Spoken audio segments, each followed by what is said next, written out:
is going on, everybody? I go by Philly Mike, host of the Philly Talk podcast. We got 2 of the 3 Battlebird podcast content creators on here. We might get the third one. It's not live on his page. He might come through. He's taking a little time off too. We all feel some type of way about this loss just because Christmas came early. The Washington football team was out the game right how we needed it. Right how we needed them to be. We start off hot like we've been, and we can't get nothing. Now, there's a lot of things that I want to talk about in this game from both sides of the football, but the one thing that's stuck in my head, is that although this defense was horrible and Michael Jaquette got welcomed to the NFL, 9 targets, 7 catches, 182 allowed yards. That's second in NFL this season. Welcome to the NFL, undrafted rookie. Here's the thing. The main thing that sticks in my head is that even though this defense was horrible in the second half, the half where the Eagles offense, from Doug Peterson to Jalen Hurts to the offensive line to the whole team, just doesn't know how to play football in the second half. The defense gives this offense the ball back 1, 2, 3, 4, maybe 5 times. I'm going to call it 4, but maybe it was 5. A couple times with great field position. And this offense goes backwards and backwards. Offensive line, false start, just sacks, just a whole bunch of bad play. So even though the defense was bad, I still remember, I'm going to keep this in my head. Moving the ball great early. Could not get a score in 4 or 5 tries against a defense that's not supposed to be good. And it's not. It only plays good 2 times this season. Eagles week 8. Eagles week 16. That's what I'm going to remember from this game. 4 or 5 possessions for this offense, and we couldn't get it done. The defense, horrible, but at least they made some adjustments. A little late, but adjustments. Shout out to Gate City. He's not here. Me and Fresh said we should score 30 points. We said that Dallas was only going to score 20. Gate said it was going to be a high-scoring game, but we couldn't get to 30. We just cannot get away. We should name all our players should be number 17 because that's the number we can only score. Go ahead, Fresh. It was just frustrating.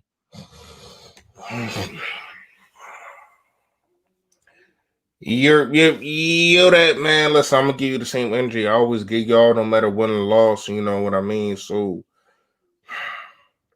I am very, very frustrated though. I'm not gonna lie to you. When you really break it down, when you really look at every single thing, man.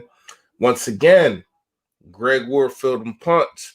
Then when the game got on the line, you want to bring up Rhaegar. He gets 25 yards. Why don't you consistently do this?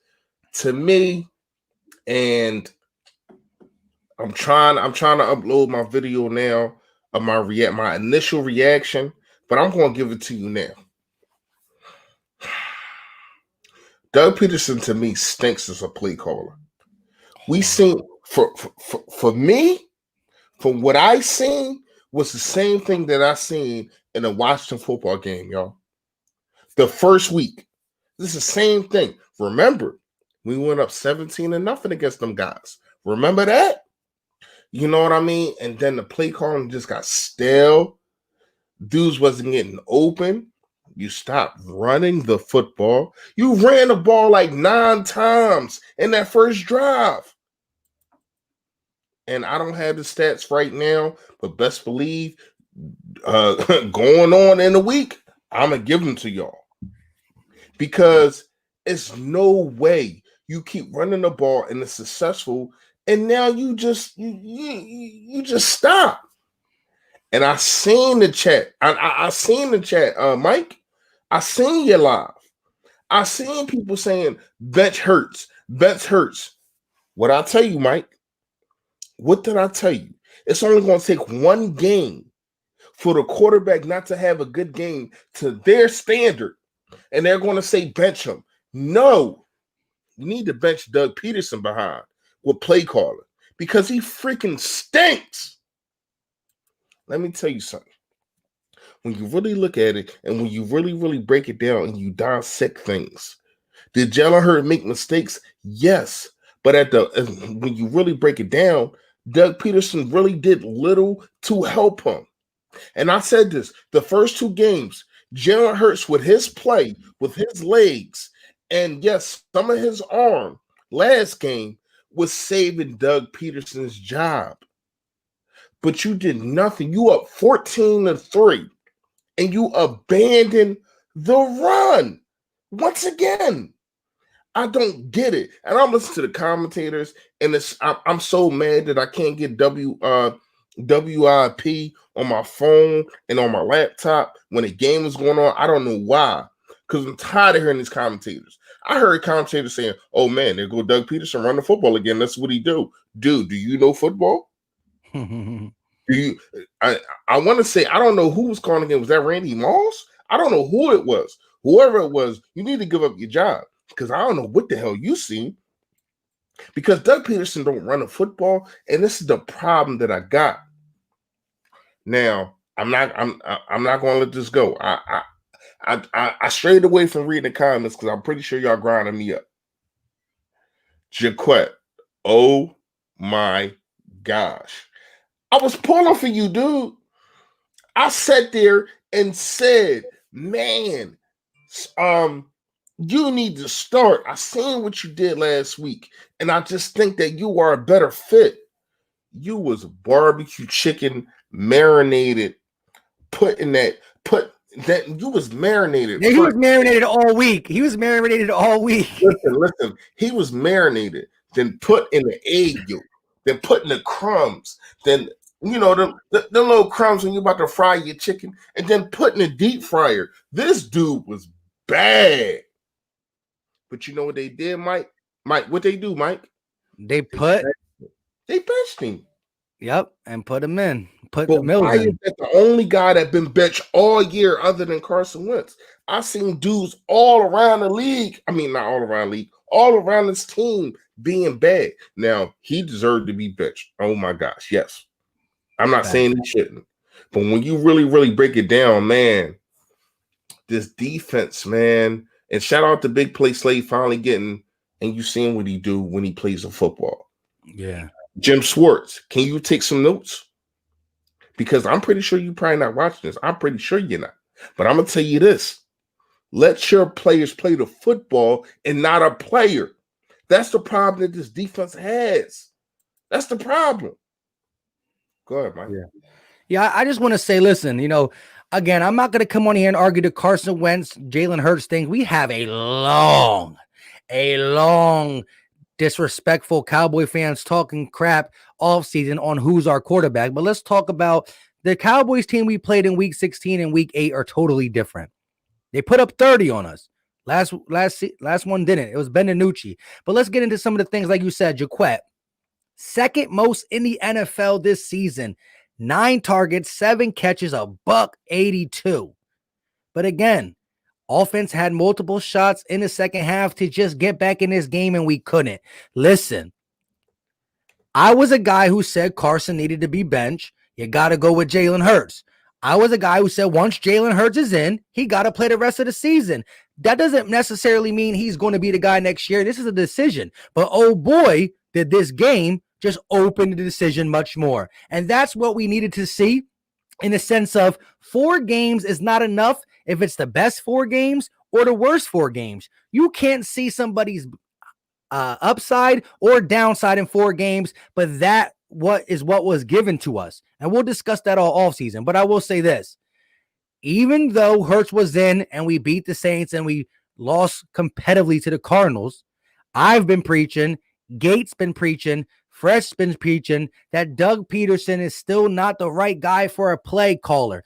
Maybe he gets these guys up to play. Maybe he got tactics that the guys like. Maybe the guys play for him. Well, it didn't look like it today, though. But that doesn't matter. Doug Peterson cannot be in charge of the plays. He can have a hand in the plays. He can work side by side with somebody, but he can't be in total control of the plays, which that to me is the only control he got.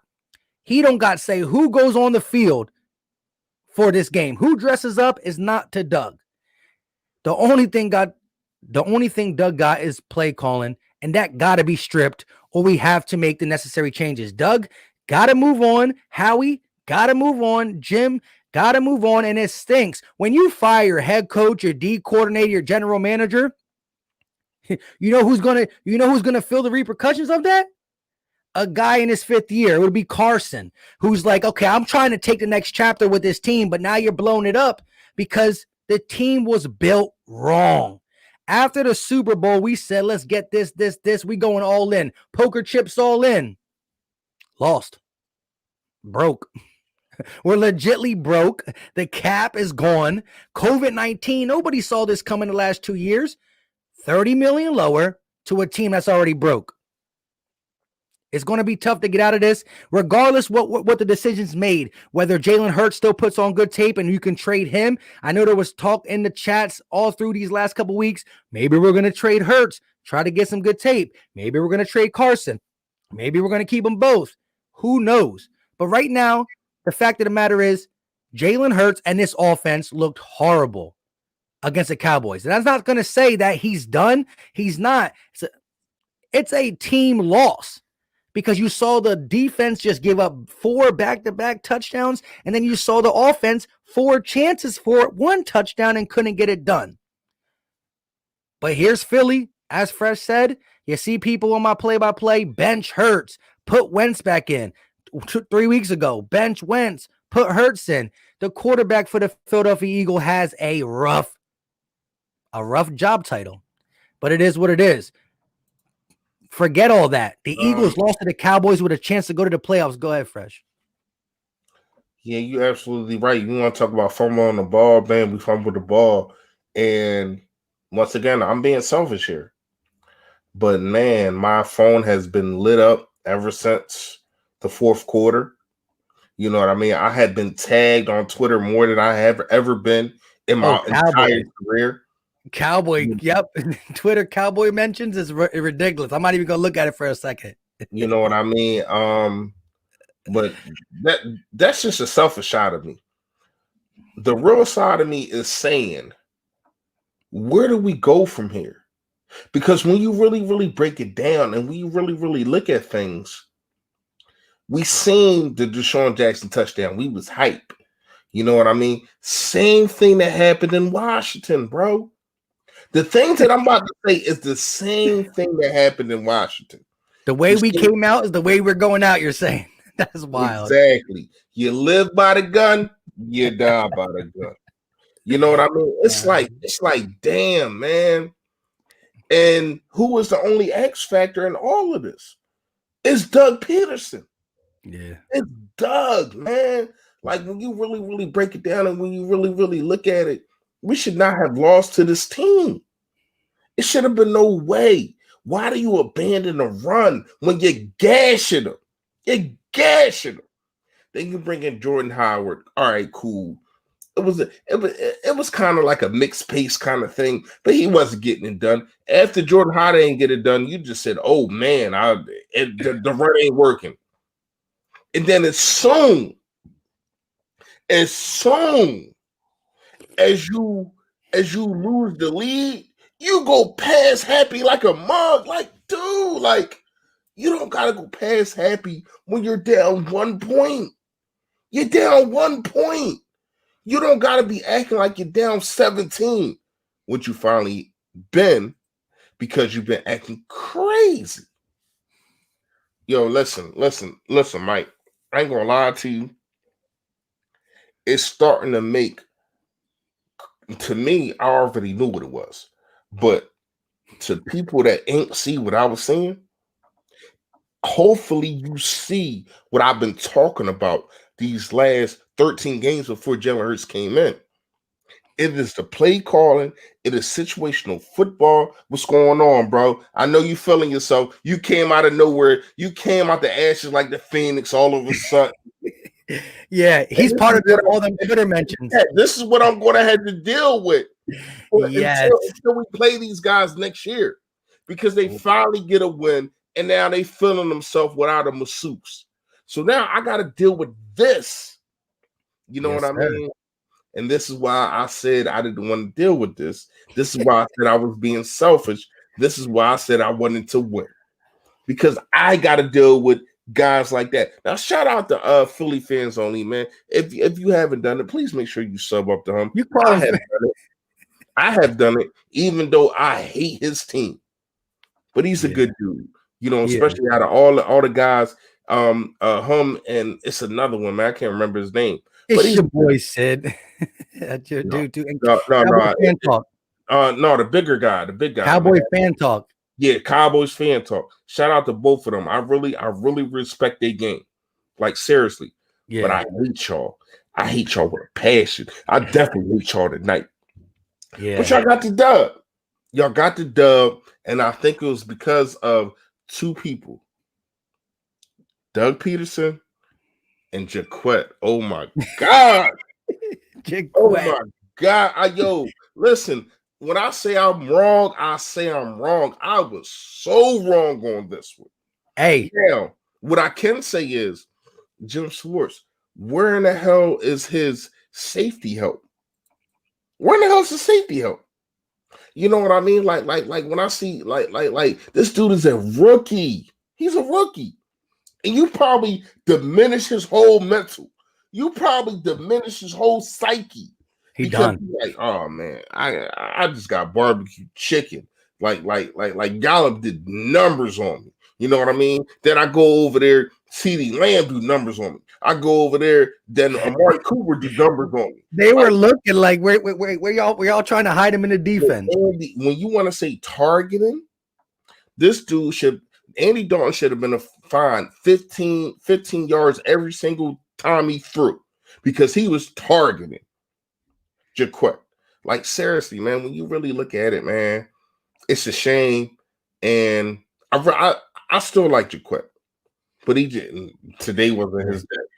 Oh, but Well, I want to bring. you know that song, that the old school song by Dr. Dre, Today Was a Good Day? Oh no. No, Today was a bad day for you, Jaquette. Go ahead, Mike. nah, but I do want to bring up this. Look, the Eagles deserve to lose this game. We played horrible. However, come on, Dan Blandino's like right knee down. Let's go. I mean, Yeah. listen, this is how I felt this game. I dislike the Cowboys, and all the people that know me know that. Like for a passion, we all do. At the end of the day, I want to go out with a fighter's chance. I don't want the game taken away. And the Eagles are probably going to lose anyways, but still, allow us to try to score, get the ball with a minute left, and go again. But Hey, my bad, Mike. You know, my last video was on Jaquette, right? Mm-hmm. Everybody is commenting now saying this didn't age well. Oh yeah. That video is a hurt piece right there. You put that on you put that on what? You put that on Christmas. Yeah, I don't. Yeah, you know, I don't celebrate Christmas, so I don't know. Oh no, I'm just saying though, but it was just you put it out on Christmas. People were like, "Oh, you got that content on Christmas," and you were like the only one, so it was heavily watched. Yeah, so, yeah. Hey, yo, that's a hurt piece right now. I ain't even gonna lie to you. But where are all the Cowboys fans is in here heavy? Yes, they are. Hey, listen, I can't take away nothing to the Cowboys. Look, I don't know why. I don't know how. I still stink. But how does their defense get up? Well, I don't really think it's their defense getting up. It's us getting down. Pause. But listen, Doug is a problem. He's a problem. And again, we have a lot to fix. Listen, quarterback was a problem for the 13 weeks, but there were so many other problems. And for the first 2 games, we masked it with Jalen Hurts' escapability. He escaped some of Doug's horrible play calls, but once it caught up on him, and you got guys like the one thing the Cowboys do is have fast linebackers. They're going to meet you side to side. That side to side stuff is what put a little damper on Jalen Hurts scrambling. I'm not saying Jalen Hurts is done, and I never said Carson Wentz was done. I just said we have decisions, And we also have a lot of problems that we have to address, whether it be not really believing in these young linebackers, to the secondary, to the offensive line, to more skill players like wide receivers we're not fully done with because we're losing Alshon, we're losing D-Jax. We might as well get rid of JJ Arcega-Whiteside. Like, you know what I mean? So we still got wide receivers, linebackers, corners, safeties, O-line. We have a lot to fill. So listen, a couple months from now, when we're deep into the offseason, I'm gonna be like, yes, I'm gonna love these draft videos because we got a good opportunity to take maybe Mitch Parson, Jamar Chase, Devontae Smith. We got a lot of opportunities. Maybe we trade back a little bit and get these guys. But right now, this stuff hurts. And no pun intended. Yeah, man. To have a chance to have the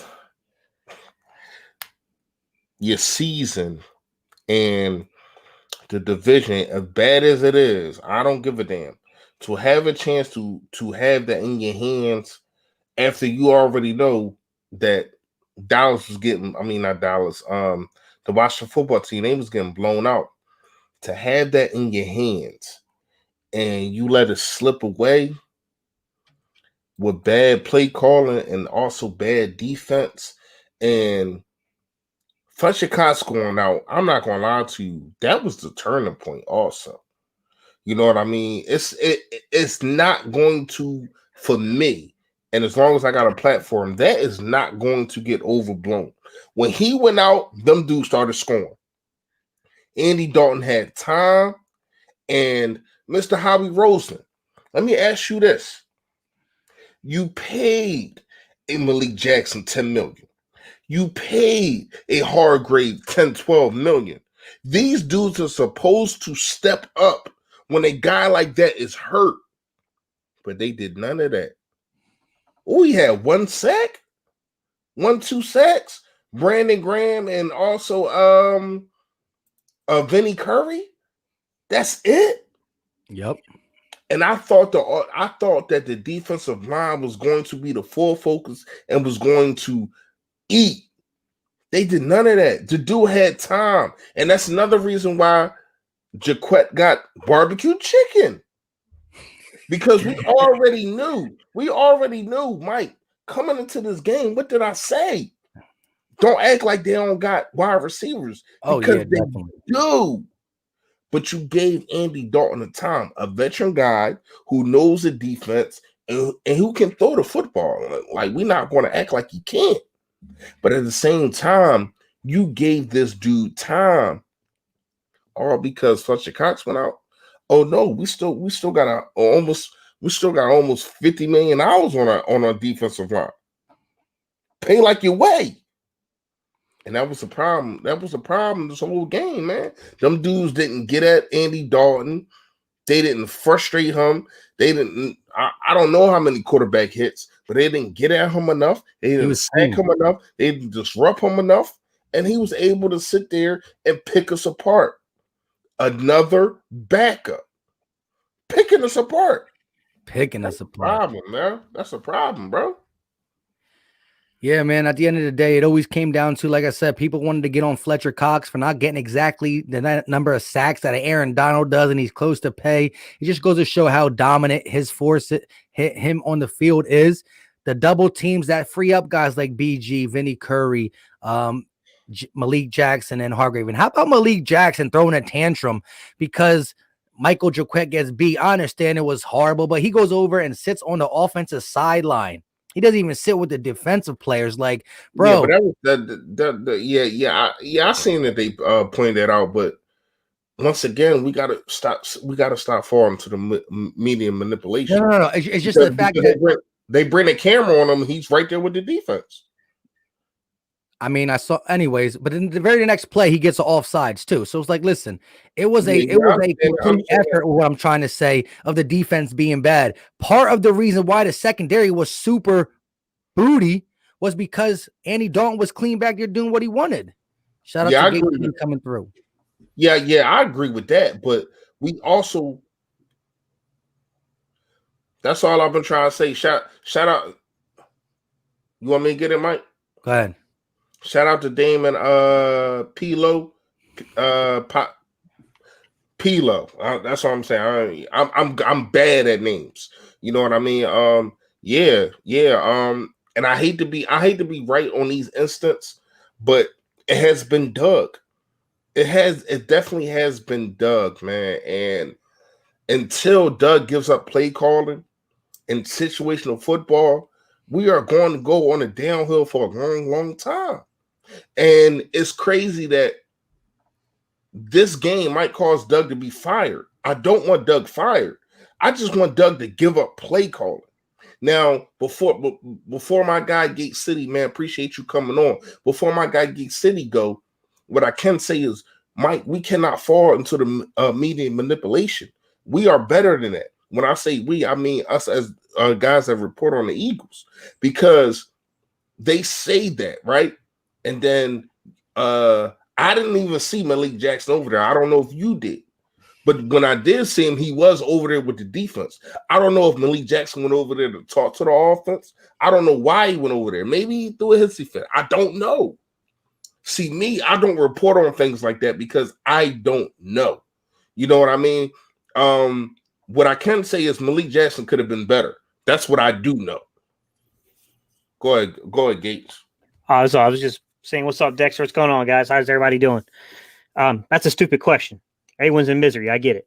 My takeaway, guys, I didn't catch a lot of it, guys. I apologize. I had to go get something to eat, guys. Man, this offensive line is a problem. There are times you see it play well and it gives enough time to throw the ball. The pocket looks pretty.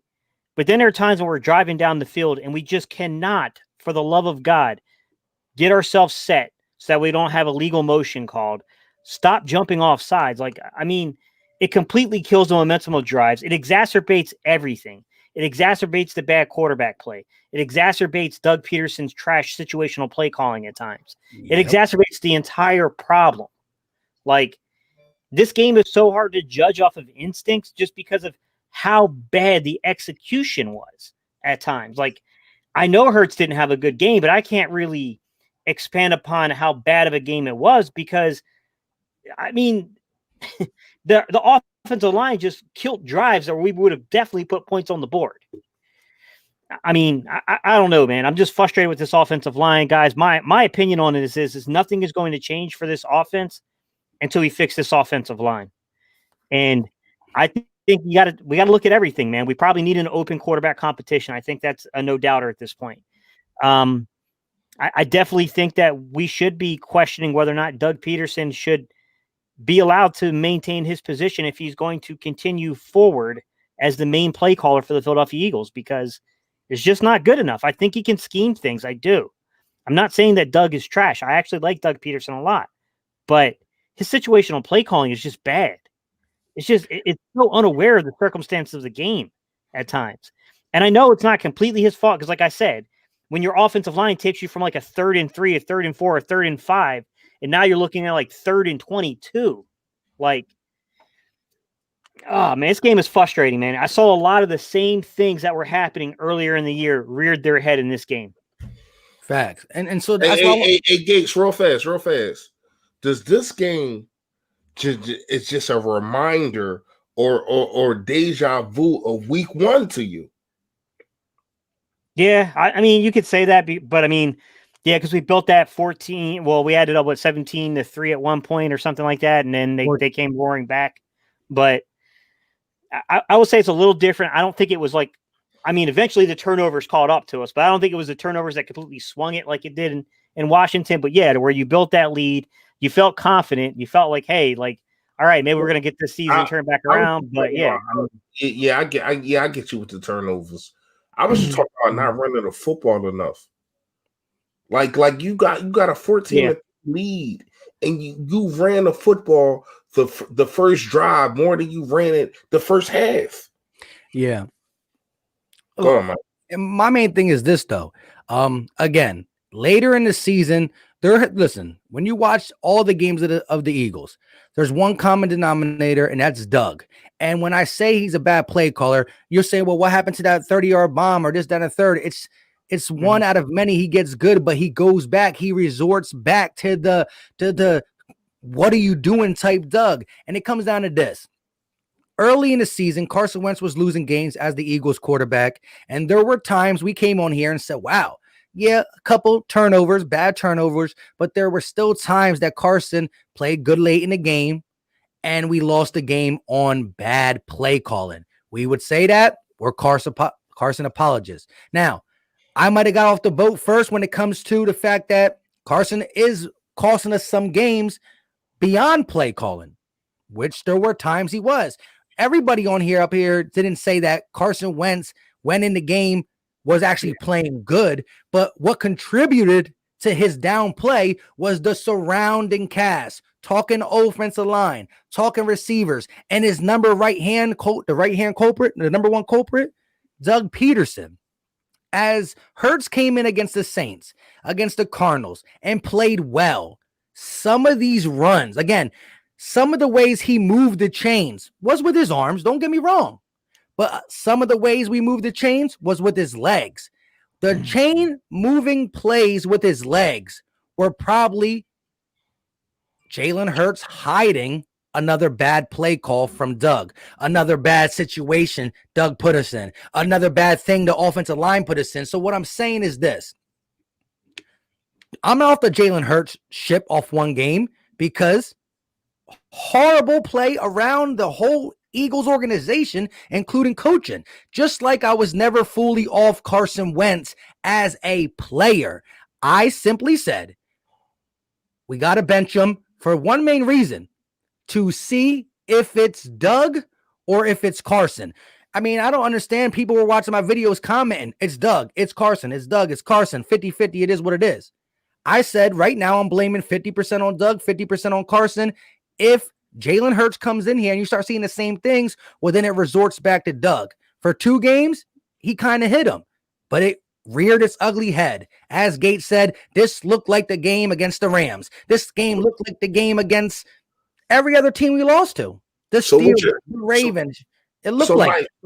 Mike, what's your percentage now? Because I never left off the train that it was Doug Peterson.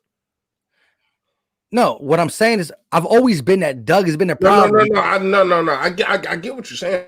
I know what your percent, because you said it was 50-50. So I want to know what your percentage now. It's more Doug. But wait, listen, let me retract that. When I say 50-50, it wasn't, there's still other things. It was receivers and offensive line. No. I get what you're saying, Mike. All right, so you might got to explain the number. I get it. I get what you're saying. I get what you're saying. But you're saying head on, and you were saying it was 50-50. Like if I had to just blame Doug and Carson, it was 50 Carson and 50 Doug. I never felt that way. And I do feel as though it was a lot on Carson. You're damn right. You know what I mean? But at the same time, I just thought that being a leader of men, being a guy that's supposed to galvanize the troops, being the guy that's supposed to get your football team galvanized, I felt as though it was more on Doug because he was not putting his guys in the best position. And we've seen that the last 2 weeks, putting the guys in a better position. Even though I still feel as though Greg Ward should, we know how I feel about the kickoff and the punts. We're not even going to get into that. We're just going to talk about the offense. You know what I mean? I felt as though he was doing a better job, but I felt as though his situational football still stinked. And I had a problem with that. I had a problem that he didn't run the football enough against the Saints. I had a problem that he didn't run the football enough against the Cardinals. I got a problem that he didn't run the football enough against Dallas. That these are the simple things that I'm saying, and that's why I'm so frustrated, because it's like, dude, if I can see it, if I can see Miles Sanders gashing these dudes 7, 8, 9, 12 yards, why in the hell are you not feeding this dude? Stop trying to show, oh, look what I did with Jalen Hurts. Look what I did with Carson. Stop it. Run the freaking football. Go ahead, man. Hey, real quick, let me get this. And I just wanted to comment on something you said pregame that me and Gate both agree with. Kyle Simeon with the $5 super chat. Shout out to him. He got little Chucky. Has his picture. That's crazy. We lost our heart and soul of the defense when 27 left in the offseason. We need another B-Dog type player to rally the troops when they're down. I can see that, as we need that guy who can just take over. I do believe the defense played better in the second half, so I don't know who was the guy who got this defense back on track. Jalen Mills plays corner. The defense looks better. We stopped him like 3 or 4 times, including the pick. But I want to say this. You asked me in Gate in the pregame, has the play calling look different, but is the situational football still bad? And both our answers were, the play calling looks different because he's tailoring it to Jalen Hurts' skill set more than he did Carson Wentz. But the situational play call is still what makes Doug Peterson a horrible play caller. And we said that at pregame. It reared its ugly head during the game, and I'm going to agree. And I'm also going to say this. This game, it's bad situational, and he got away from the things that Jalen Hurts does good, like he never gave Carson a chance, and that's why it looked bad. It looked even worse because, again, 17 points is what we've been putting up on all these teams, but the Cardinals and the Saints got a better defense than the Dallas Cowboys. DT, you're my guy as a Cowboy fan, but again, every team puts up 30 on you except for us. But it was something. Here's the thing that I need everybody to focus on. I need everybody to look at. It was something new that the league didn't see from Doug Peterson. It was something new that the league didn't see from Jalen Hurts. Once they caught up to that, Doug had no freaking answer. He ain't got no answer, man. Hello, call my phone. Oh, you blocked because I can't answer. You know what I mean? Like these are the things that I got a problem with Doug. Why can't you answer the call when they like you said in the beginning in the beginning of the stream, Mike? They're linebackers. They got after Jalen Hurts. They try to stop the run as much as they can, even though I think Jalen Hurts did do a good job of getting out of trouble. But it was like, we notice what you're going to do now. We've seen it for 2 games. What are you going to do different, Doug? How is your offense going to be different? And that's why I got to commend a guy like Sean Payton, because every single week you see something different. Every single week, even if even if a defense says, "Oh, we've seen this. We're going to try to shut this down." Oh, I got this. I got that. Alvin Kamara had 6 freaking touchdowns. 6 touchdowns. That was never done with the Saints because Sean Payton said, "Y'all can't stop my run." And I see that. Dallas Cowboys should have had 6 rushing touchdowns on them. But Doug Peterson is so freaking ignorant. He is so arrogant that he says, "I'm going to show you what I did with my quarterback." And that's a problem, man. That's a problem. You got a Hall of Famer, a dude that threw for 4,000 to 5,000 yards his last 9 seasons. And you let a guy have 6 rushing touchdowns in 1 game, bro. And you keep robbing Miles Sanders for the same freaking things. This is what I'm talking about. When you look across the league and you see dudes adjusting. We want to talk about Brett Brown, right? Right? We want to talk about Brett Brown not adjusting in the playoffs. We grinded Brett Brown up. We kept saying it's not the players. It's Brett Brown. I'm talking about the Sixers. Y'all know what I'm talking about. Hold on. I'm going to get to it. It's all going to come to fruition. Bear with me. We grinded Brett Brown up about not using his players, about having stagnated offenses, about dudes just standing around, about him not adjusting. This is the same problem that we got with Doug Peterson. But everybody wanted to grind Carson Wentz up.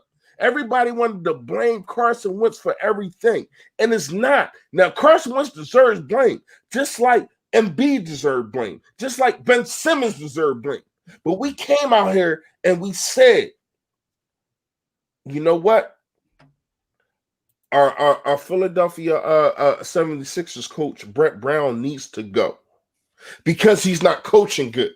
But yet and still, a lot of people who was on that same train with Brett Brown sit here and say, oh, you know what? It's the quarterback. It's this guy. It's that guy. Oh, hell no. If you don't know now, oh, I don't know what to tell you. Doug Peterson is the freaking problem, man. Go ahead, man. All right, let me ask you guys this quick question. Let's get this answer out the way. Shout out to my guy Jay Kills. I know he was coming on. He was like, "What should I say though?" I'm just kidding, Jay Kills. I appreciate you, my guy. He said penalties, and that's true. Every time Jalen Hurts got something going, or the Eagles' offense got something going, we went back. But listen, we don't have them excuses. Go on, correct. Go on. No. I mean, we use them excuses for Carson. People didn't allow us to though. Here's the thing though, Doug Peterson. If you had to guess right now, is he the head coach? I know this is a hard guess, and it's off the emotion too. Let's not say what you want. This is not what me, Philly Fresh, or Gate want. It's if we were making a money line, we were making a bet on the return of Doug Peterson as the head coach for 2021. Would you place your money on yes, or would you place your money on no? Because I mean, feeling like, you know what, I want him out, and saying you think it's going to happen are two different things, because we don't run the Eagles organization. Go ahead. Who want to take that first? Mike, that's a difficult question, dude. It is. It's a huge. I mean, I'll answer it. You want to go We're back? a 4-win team right now, man. We are a 4-win team. I'm trying to think. Who is the last coach that survived 5 wins or fewer? Doug Peterson. I mean, Andy Reid in his first year. Yeah, I mean, that's first year. I mean, yeah, first year. Yeah. I'm telling you. You ask it, I'm telling you. That's all. Yeah, I mean, I'm trying to think. Like, I don't know, man. Like, history would seem to indicate that you get the axe when you're this bad. Like, regardless of legitimate excuses or not. Do I think Doug can still coach in this league? Absolutely. I'm not against Doug Peterson, but man, his situational play calling has just been bad this year. Like, it's just hard to defend it. I'm gonna be honest with you, Mike. I don't think they're gonna fire him. I don't. But I'm not confident in saying that. Here's what I can say, man. And why are you laughing, Mike? Why are you laughing? Go ahead. Yeah, my soliloquy gonna be a little bit longer than yours, Gates. I ain't gonna lie. That's probably why Mike laughing, because he probably know where I'm about to go with this. Go ahead, go. I'm gonna listen. I'm gonna listen up. Here's the thing. Here's the thing, Gates. Here's the thing, Mike. Here's the thing, chat. To me, I never said that I wanted Doug Peterson fired as a head coach. I just wanted to give up his play calling since week 1. I've been calling for this. I've been saying this. You want to bench Carson Wentz? Give up your play calling first and see if somebody else works for him better first. And then if that don't work, oh, by all means, man, something ain't working right. But then we see a changing of quarterback. And we seen Jalen Hurts against the Saints. I thought as though Doug Peterson did a okay job in the first half. But then Jalen Hurts said, I'm out of here. Dudes ain't getting open. These dudes ain't blocking. I'm gone. And that's why I said pregame. I think that Jalen Hurts' play with his legs is going to save Doug Peterson. But when I seen what I seen today, Jalen Hurts wasn't able to get out of trouble as much as we would like him to. I don't think that now, once again, this ain't all Jalen Hurts. I did not say one bad thing about Jalen Hurts this whole live. Go ahead, check the records. I felt as though he played as much as he could, even though it was the turnovers. I get it. A couple of them I did not like, but that happens. You're going to see that with quarterbacks. And I want y'all to sit there and realize that that is going to happen if it's Jalen Hurts, Aaron Rodgers, Tom Brady, Carson, whoever it is in this offense, because it's so Manila. After the third quarter, they done seen everything that you done threw at them. So when you do it again, they're sitting there like, oh, we seen that. Oh, we up on that. Oh, we seen that screen. Oh, as soon as your offensive line start backpedaling, or as soon as you see a guy pulling, we know what's going on. See, this is what I got a problem with. Doug Peterson doesn't understand that you can do the same things, but it can be different plays. You can pull a line. You can pull a lineman. You can have a guy running a screen. You can have this and you can have that, but it can be different plays. He doesn't do that. If a guy pulls, if a guy comes back, they already know it's a screen. How about you pull that guy back, but you have Deshaun Jackson or Quez Watkins running, so everybody's worrying about the screen, but then you just throw it up top. This is the problem that I got with this offense. It's so Manila, man. Go ahead, y'all. Yeah. I pretty much break it down like this. Like, look, my emotion right now is I want almost everybody that can go to go. That's the emotion now. You're coming off a 4-10-1 season so far. Who knows what happens against Washington? I don't care at this point. I want everybody to go. However, I got to think how Laurie will think. And Laurie is a guy who, he's not afraid to leave. He's not afraid to get rid of a coach who had success and is not winning. So that's in the back of my head. Laurie's not afraid to let a coach go. However, I think that the Super Bowl tie is stuck with Laurie. Some people were saying that Doug wasn't his pick. I guess, wasn't Doug like the second option when they were looking for a coach? I'm not sure at this point. However, I'm going to say this. I think it's eminent that the Eagles get an offensive coordinator in here to call plays. Doug Peterson can have influence on the playbook.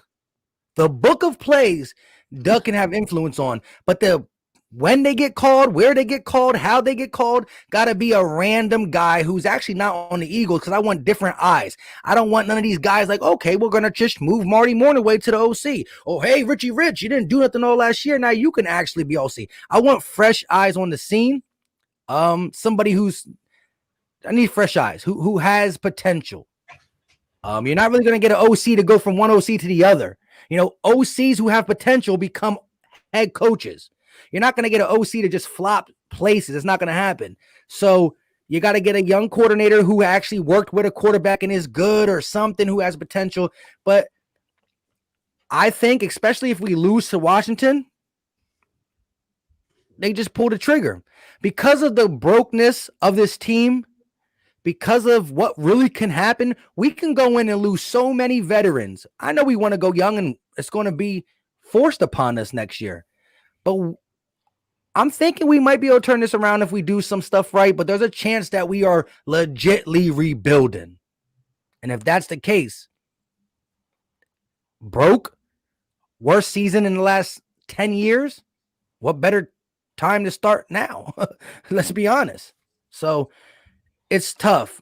My emotions at this point, after losing this, I'm sickening. It's sickening. You want to go, Gates? Yeah, so what I'm looking at, guys, is, at this point, we're in rebuild. Anything else would be just foolish to say. I disagree. I'm trying to figure, guys, I'm going to try to dive in deep to the compensatory rules, because there was a slight adjustment change. So I know that option yeared players, if you decline the option, you no longer get a compensatory pick for that player. There's a bunch of these weird little rules around, compensatory, picks. So if we can't clear some of these guys via trade to get compensation that way, I'm going to be honest with you guys. this is going to be a really rough rebuild because we have to clear several million, $100 million in cap space, basically. And, no doubt we're going to get there because the league mandates it. There's no other way around that. You're going to get there. But if you can't get several picks over the next 2 years in this draft, it's going to be really, really tough, man. Like, yeah, I mean, like I said, I got to dig deep into the compensatory pick status thing and how that works because there's a lot of nuanced rules around what does and does not count. The only real clear examples I can really think of is when we cut LJ Fort, we did get a compensatory pick there, but I don't know, man. Like, we're gonna have to see. Hey, Fresh, I want you to go because you kind of are going to argue against the point that we're not rebuilding. But shout out to my guy 2 times. But if we are rebuilding, who's rebuilding though? Howie? We can't go another Howie rebuild. So they they brought in what's his name? Dorsey. Dorsey. Yeah, they brought in John Dorsey to basically guide Howie. So I got a feeling he'll be the guy that'll be. I think that's more about drafting players and. You know what I mean? I don't think that got nothing to do with really getting free agency and also contracts, whatever the case may be. I don't think that we're in a rebuilding mode because I think that first of all, you got to get one that get. I don't want to see no quarterback, no quarterback compete or whatever you want to call it. You got to get rid of one of these guys. You do. And because only reason I'm saying that is because it's not fair to the fans and it's not fair to the locker room. Obviously, this locker room is split. And it's a shame that whoever the starting quarterback is has to come into a locker room like this, like Carson Wentz has been doing for the last 3 years. Like when you really break it down, when a team is invested in a guy and that's your guy, that's your guy. You leave the other guys alone. It's your guy. I mean, Mike, you laughing, but this is facts. It is, and that's why we were talking about. Mike, I've been there. I've been not at this high of a level. I understand it was only high school, but still, I've been in a situation to where as though a guy gets hurt and another guy, quarterback, another guy comes in and he starts balling. And they said, you know what? We understand that you got hurt and you was balling for us, but this is our guy. Sorry, go to another team. And he went to another team. You know what I mean? Like to me, I don't feel as though they invested in Carson Wentz how they should. Now, the reason I'm saying this is because whoever your quarterback is going to be 2021, you have to invest in them. You got to invest in them. Even in Alabama, they told Jalen Hurts, this is Tua's job. It's Tua's job. That's why he got his butt out of there. He understood, this is not my job anymore. You have to do that. Stop playing these mind games. Doug, I'm not trying to hear, oh, I don't know. I'm going to have to look at the tape. I don't know who's going to be the starting quarter. I ain't trying to hear that tonight. And I was hoping that we found a way to hear Doug Peterson press conference while we was live with y'all. We talked about that last week. Yeah. But I ain't gonna lie to y'all. I don't want to hear that shit. I don't want to hear it. Well, I wanted to say this because we're on that point real quick. And I called into you, Notion, and Tone's call-in show, and I talked about this. Do you know why when a guy like Matt Ryan stinks it up, they don't call for his name? When a guy like Matthew Stafford stinks it up, they don't call for his name. And all these other quarterbacks out there that start to stinking up, they have a down year, or whatever you want to call it, is because the organization never put a guy behind him who's even worthy for the starting position. Who do we know who the backup is for Matt Ryan? Do we know who the Lions backup is? Do we know who the Tom Brady's backup is now that Winston's not there? Do we know who that Deshaun Watson's backup is? We don't know their backups because the organization has only drafted players to help them out, not to discredit them. Simple and plain. So that's exactly right. That's what I was saying. That's why I want to say that, because I called in and said that. So I wanted to say that I still said, and I was a person that said the 53 overall pick, Jalen Hurts, even if he would have won us a Super Bowl in 2020 vision, it would have been good, but still there. Once you write up a contract for Carson Wentz to be $100 million guy for this many years, your obligation is to only fulfill that contract with getting him as many weapons as possible. So I'm not saying you shouldn't have took Jalen Hurts, but if you did take Jalen Hurts a year and a half ago, you should have never paid Carson. You can't do these decisions that make your organization look dumb. Looks like 1 year you like this, you don't play hot potato with a franchise quarterback or not franchise quarterback with an organization decision that's worth $100 million. You don't play hot potato with it. So it comes down to these guys who have bad years. Well, guess what? Even if Matthew Stafford's sticking it up, the guy behind him, who we don't know, is not going to do any better. But when you get a guy from Oklahoma in a second round pick who has potential, you put that thing there. You started it.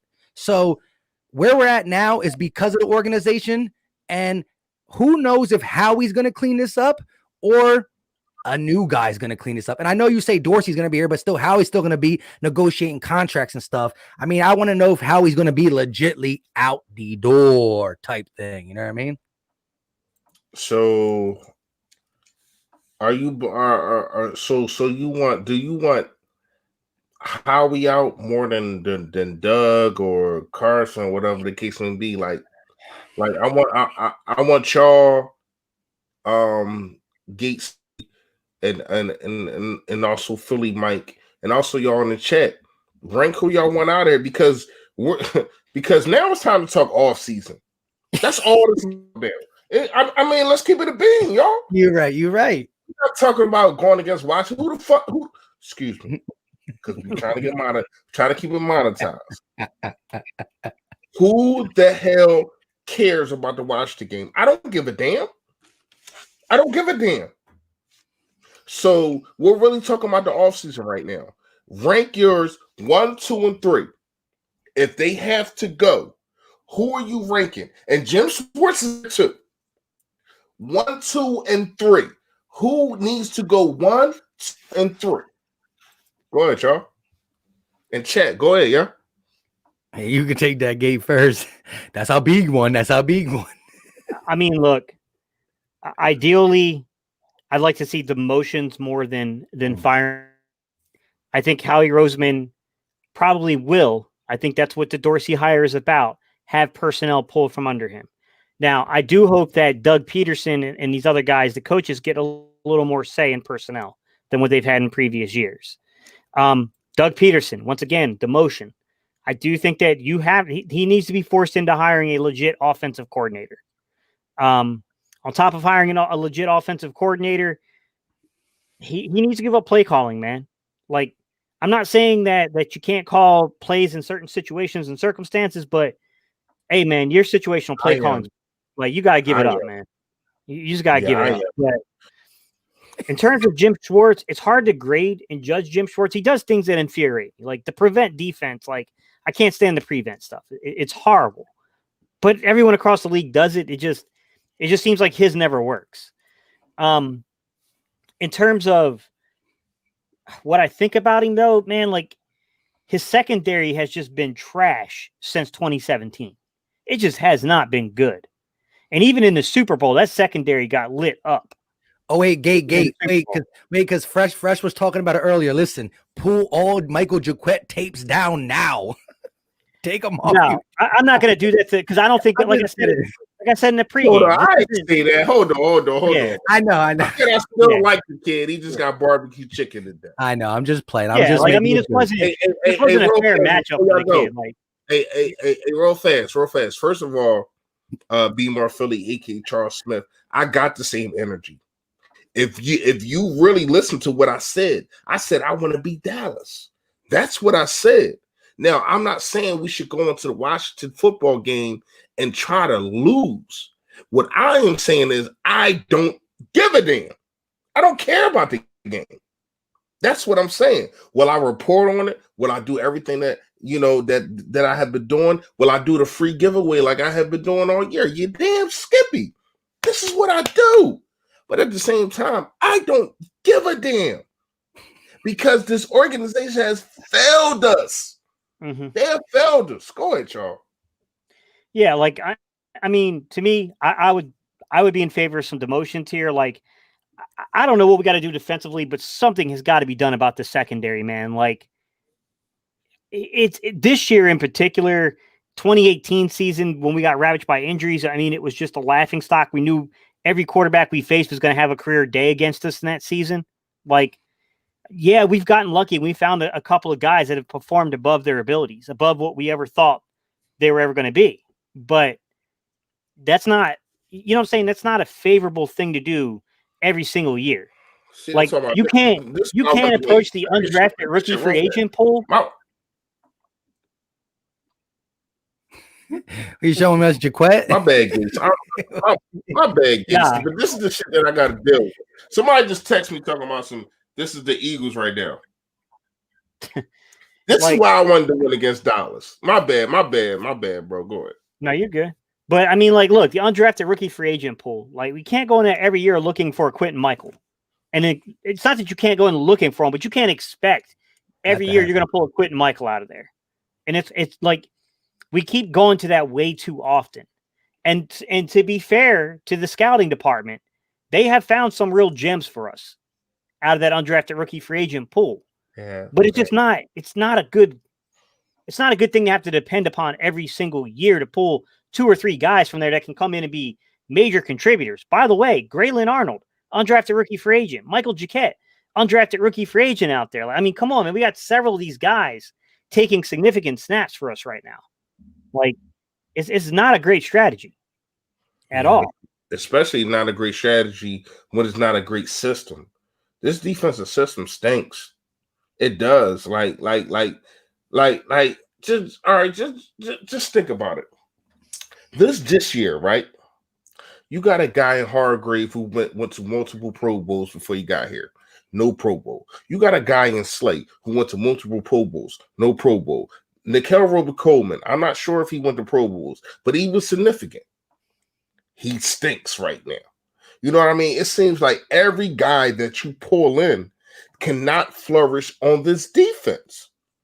And that can't be all the players. Malik Jackson has been to multiple Pro Bowls, been here 2 years, hasn't sniffed a Pro Bowl. And last year he was injured the whole year. I understand. I get that, Mike. But he's been healthy. He's been healthy for most part of this year too. Yeah, no excuse this year. Like this is just an example. Like that's just one example. I just gave you 3 of them. I gave 3 examples, bro. Like and Darius Slay finally gets his first interception because he played the football, not the player. What they have been trained to do. They have been trained to play the player, not the football. But Darius Slay said, you know what? This one's me. And he played the football and he finally gets an interception. You don't think that's cause to pause? Oh, what's going on? Like Jim Schwartz's defense really got me shaking my head and scratching my head. Because who knows if, oh wait, we do know. What about Rasul Douglas? What about Sidney Jones? What about even Mr. Barbecue Chicken himself? Ronald Darby. They go to different systems and they flourish. And it's a shame that we're not looking at the coaching and the schemes, man. We got 2 coaches I feel as though is failing players. I do. And that's what gotta be, and this is the type of season that opens up your owner's mind to what you just said. You know what I mean? Barbecue Chicken, we came home with a Super Bowl. Bad defense, bad offense at times, we get to the playoffs 3 years. This is the eye opener. Like you said, when you win football games, you kind of forget the old. Carson Wentz and the team winning 4 straight games last year made you forget all the bogus stuff last year. Mike Groh, Carson Welsh, they all got blamed for this stuff. Scapegoats, get him out of here. Howie fired and brought his guys in. A season that has been the worst season under Doug Peterson and Jim Schwartz. opens eyes to everything.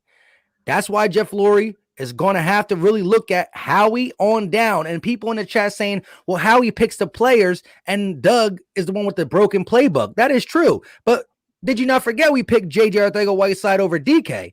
And I'm not going to give up on Jalen Reagor, but we do see a guy named Justin Jefferson going into the Pro Bowl, broke Randy Moss's thing. I'm not going to say it would have happened in Philly, but it happened. You know what I mean? So the track record is this, and there's always going to be players you miss. But what hits you harder is when you miss and you took that same position. Now, there was a lot of teams that passed on DK Metcalf. Don't get me wrong. But other teams passed on DK Metcalf for a linebacker, for a cornerback, for a safety, for an offensive lineman. We passed on DK for the exact same position. That's a bigger problem. And so we start from the top and work it out. And like you said, I know Fresh says we're not fully in a rebuild, and I don't never like to say that. I like to call it retooling. But Gate is going to probably drop a video for you guys this week. I don't want to offer a video for him, but he's probably going to break down some numbers because he was talking about it, and it just don't look pretty. It just don't look pretty for the future for the next year with COVID cap dropping and our problem we have now. Real quick, William Conaway said, shout out to him with a $10 super chat. Even if we get a really high draft pick, I don't have any faith in Howie to draft properly. Should have gotten the obvious picks in DK and Jefferson. Just my opinion. Shout out to you, William. And 2020 hindsight says a big duh to Howie on that. But again, I ain't gonna lie to you, man. Shout out to you, William. And I tried, and because if anybody know me, once you're Philadelphia Eagle, I want to protect you. I'm going to look at all the good things that you do. Will I look at some of the bad that you do? Yeah, but I'm always going to talk about the good. But I'm going to sit here on this stage right now, and I'm going to say, picking Jalen Gar over Justin Jefferson was a bad pick. Now, coming into it, I didn't have a problem with it, but it's looking like that. I mean, he just broke Randy Moss's record for rookies, bro. Like, there's nothing that I can say about that. Like when a dude does things like that, it's no more defending from me. It's nothing that I can defend on the Jalen Reagor pick. Do I feel as though Reagor still is not being used enough? I mean, used to his qualities. I feel as though he's a Swiss Army knife, yada, yada, yada. But when you really, really look at it, Justin Jefferson right now would be the number one wide receiver for the Philadelphia Eagles. Slot, outside, whatever. That's just facts. Go ahead, y'all.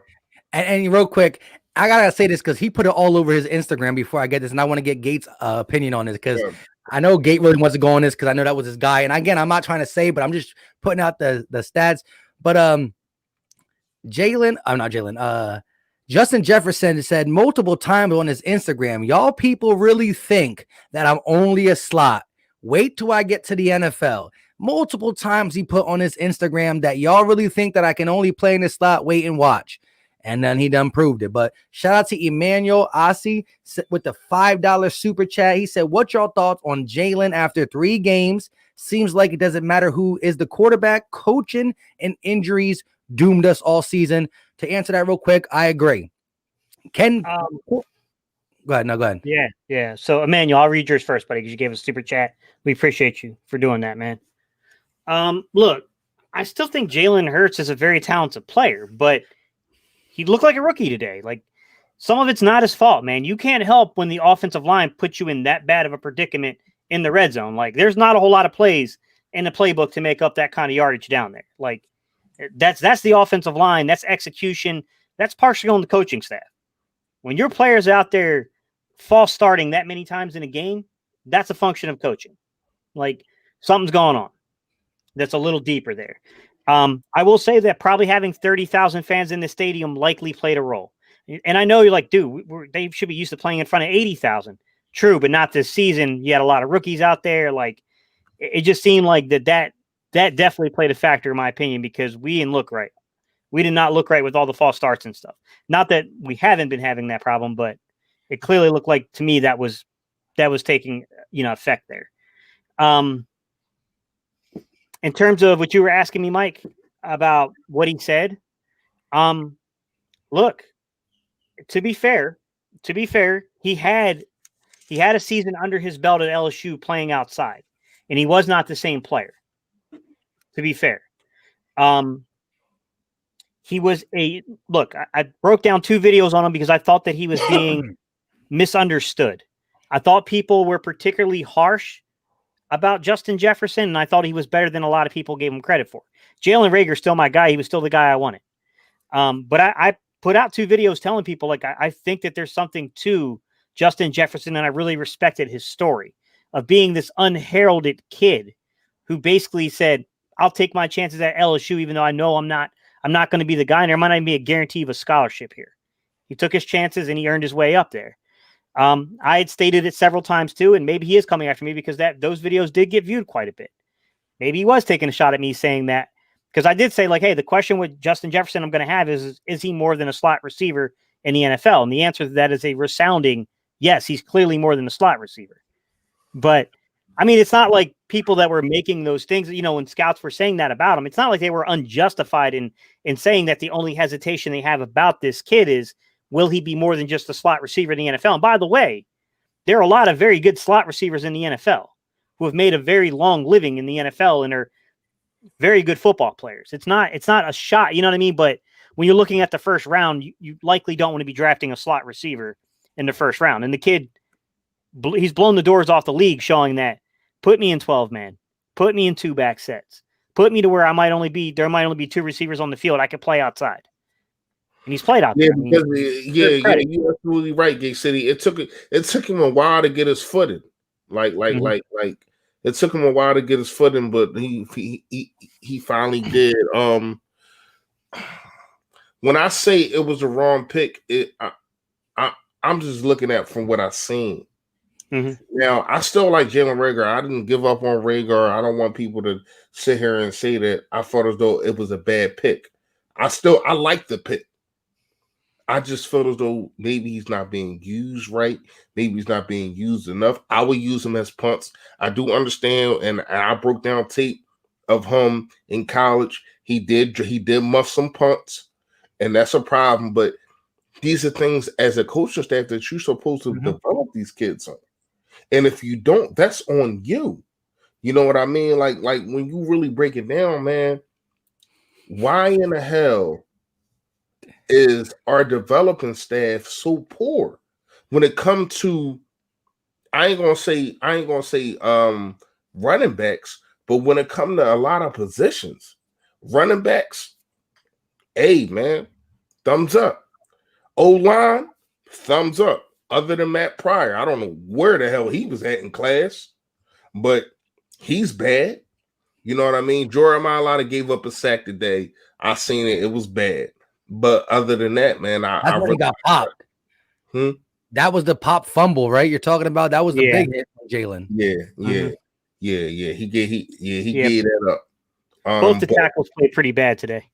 Yeah, but chat, can I ask y'all a question? And I don't have no problem with what y'all saying. But the same people I see that's saying this about, taking up for Jalen Hurts is, our coaching staff is failing.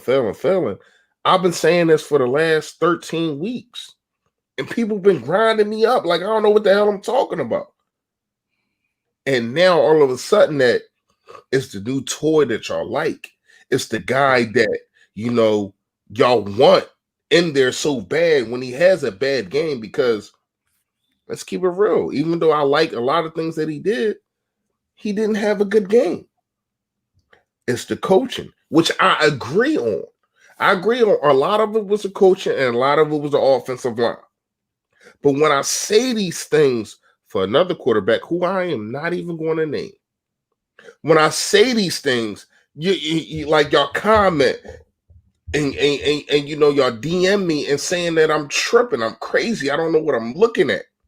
I know what I'm looking at. I've been telling y'all since week 1. The problem is with a midshift offensive line. Now, this is the same offensive line that he had last week. But you know what the difference is? They've seen his offensive line on tape. They seen what they can do. They seen what they can't do. They seen that you got a guy out there on left tackle who's not experienced. They seen that a right tackle is just not good. So we're going to attack them. This defense looked at like a defense that's supposed to be in the NFL, which they have not looked like all year. And shout out to you, Mike, because you asked me, oh man, what about Dallas, man, the last 2 weeks? And they went against these guys and they went against that guy. I said, I don't give a damn. They ain't go against Jalen Hurts. I said that. You jinxed them. I'm just kidding. I said that.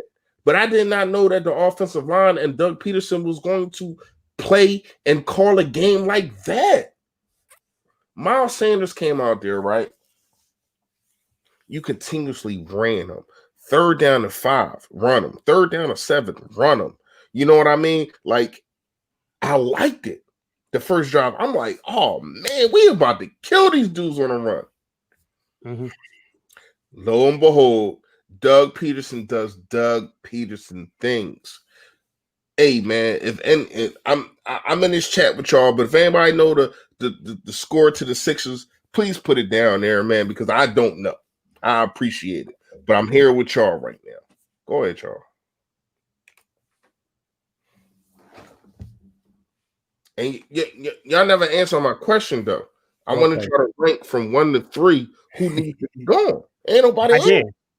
I did. I said, I don't think any of them need to be gone per se. I think they all need to be demoted in what they're doing. I think that Howie was probably my number 1 person that needs to be demoted, because I can live and die with wanting to choke Doug Peterson on situational play calling, but I can't get by with passing on DK Metcalf.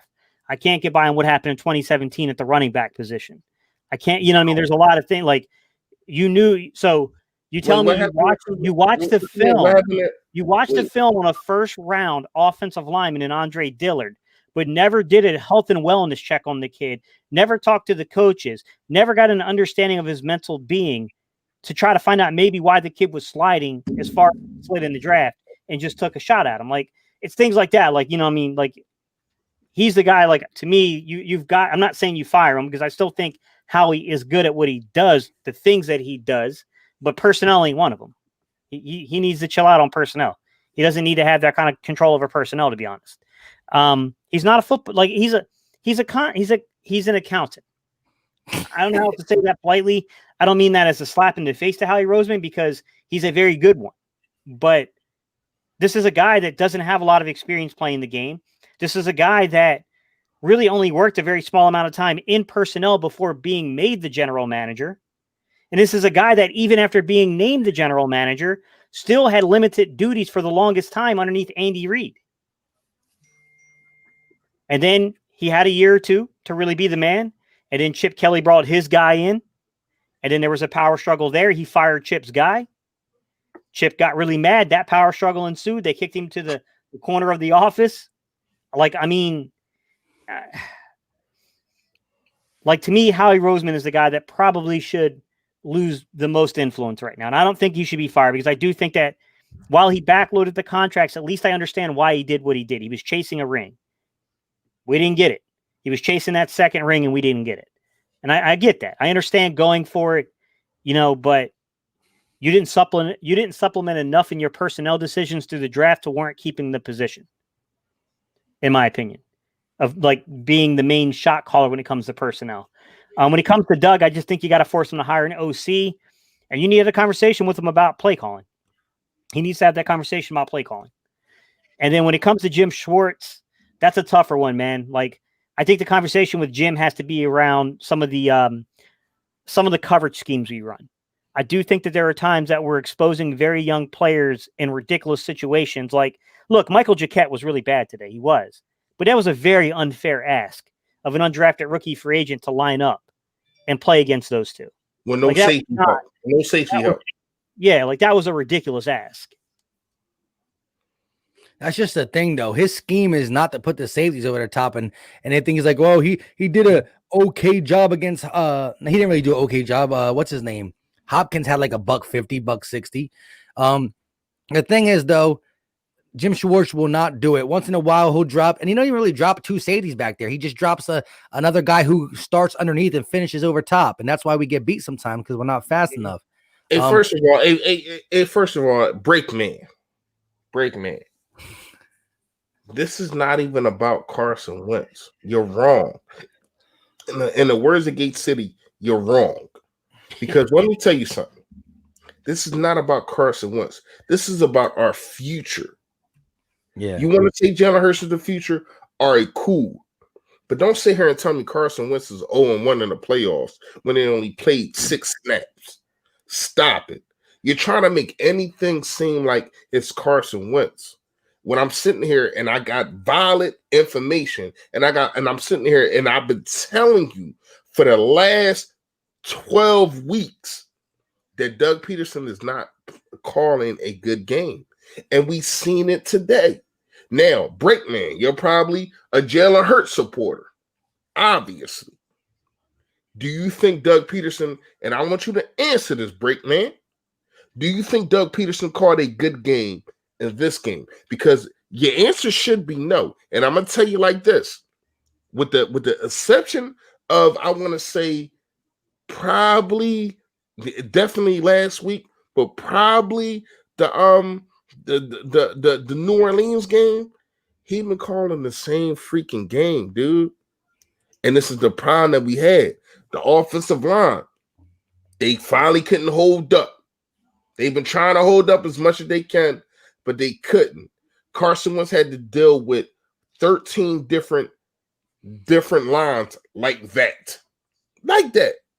You know what I mean? And you're trying to make it about Carson Wentz. I'm trying to make it about Doug Peterson. This is my only thing that when I say what I say, it's because it's not about the quarterback to me. The quarterback play today was just like I say for Carson, even though he had some bad games. Yes.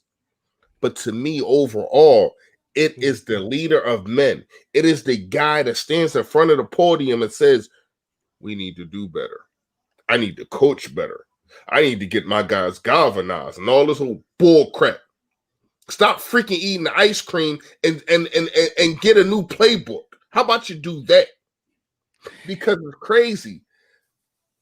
When I went live with shout out to Fully Notion and Tone the Shields, I didn't know this because I'm not a Madden guy. They said that Madden playbook, the Eagles playbook on Madden is so bad, dudes go to other playbooks. They said it's so manila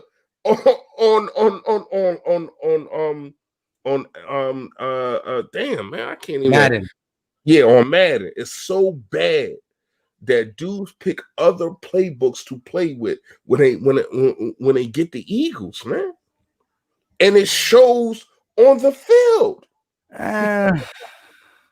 No, as a Madden, no. The play calling is bad, but as a Madden player, I won't say the play. Listen, the playbooks are the same. Each playbook has a couple different wrinkles into it.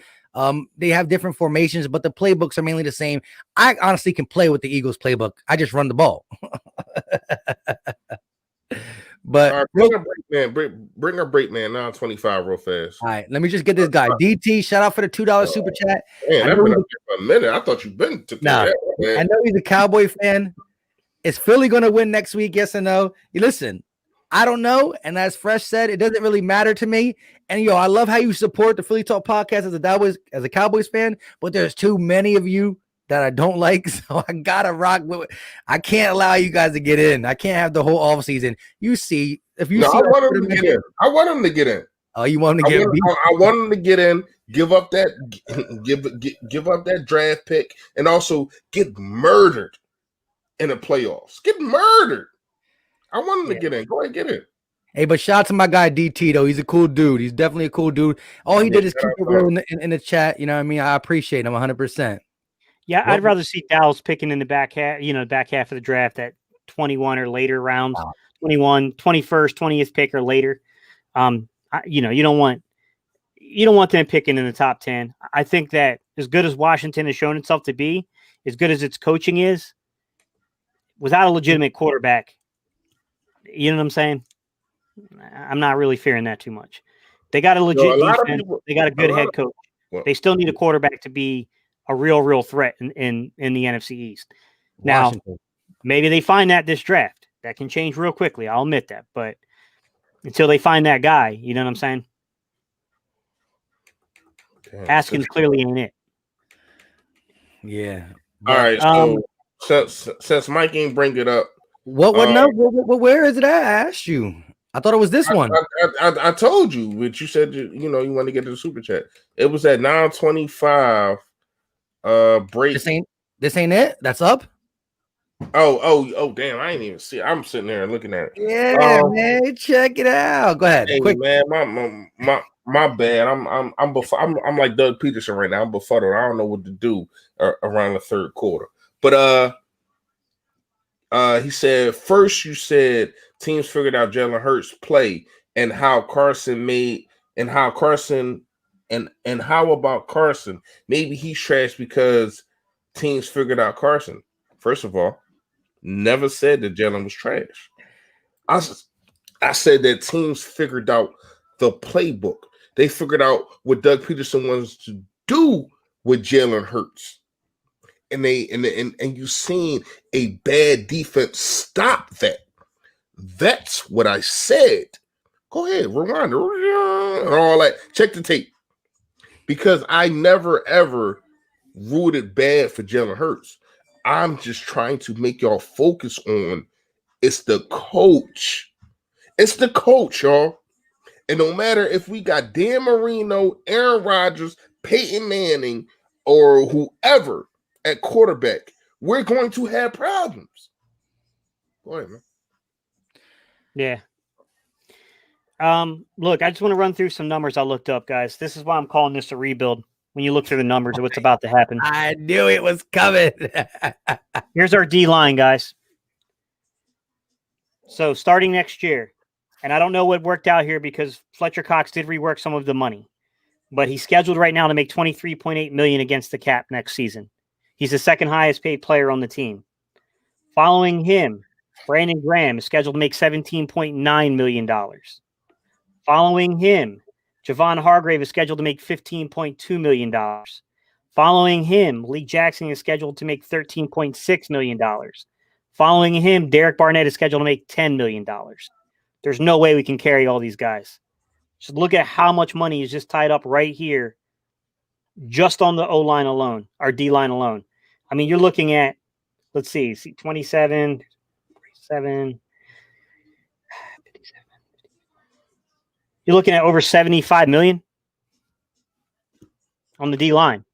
Like, it's nuts, right? Going on the offensive side of the ball, guys, Alshon Jeffrey, obviously Carson Wentz is scheduled to make the most of $34 million, but Alshon Jeffrey would be next up, it looks like, at 18.4. Clearly, he's coming off the books. Lane Johnson is the next guy up at 17.8. I don't know. I would think the Eagles want to keep Lane, but $17 million is a lot of money when you're looking at the fate of this roster right now. I think they want to keep him, though, to be honest. Past that, guys, you got $14.5 million for Brandon Brooks. Past that, you got $12.4 million for Zach Ertz. He's probably coming off the books.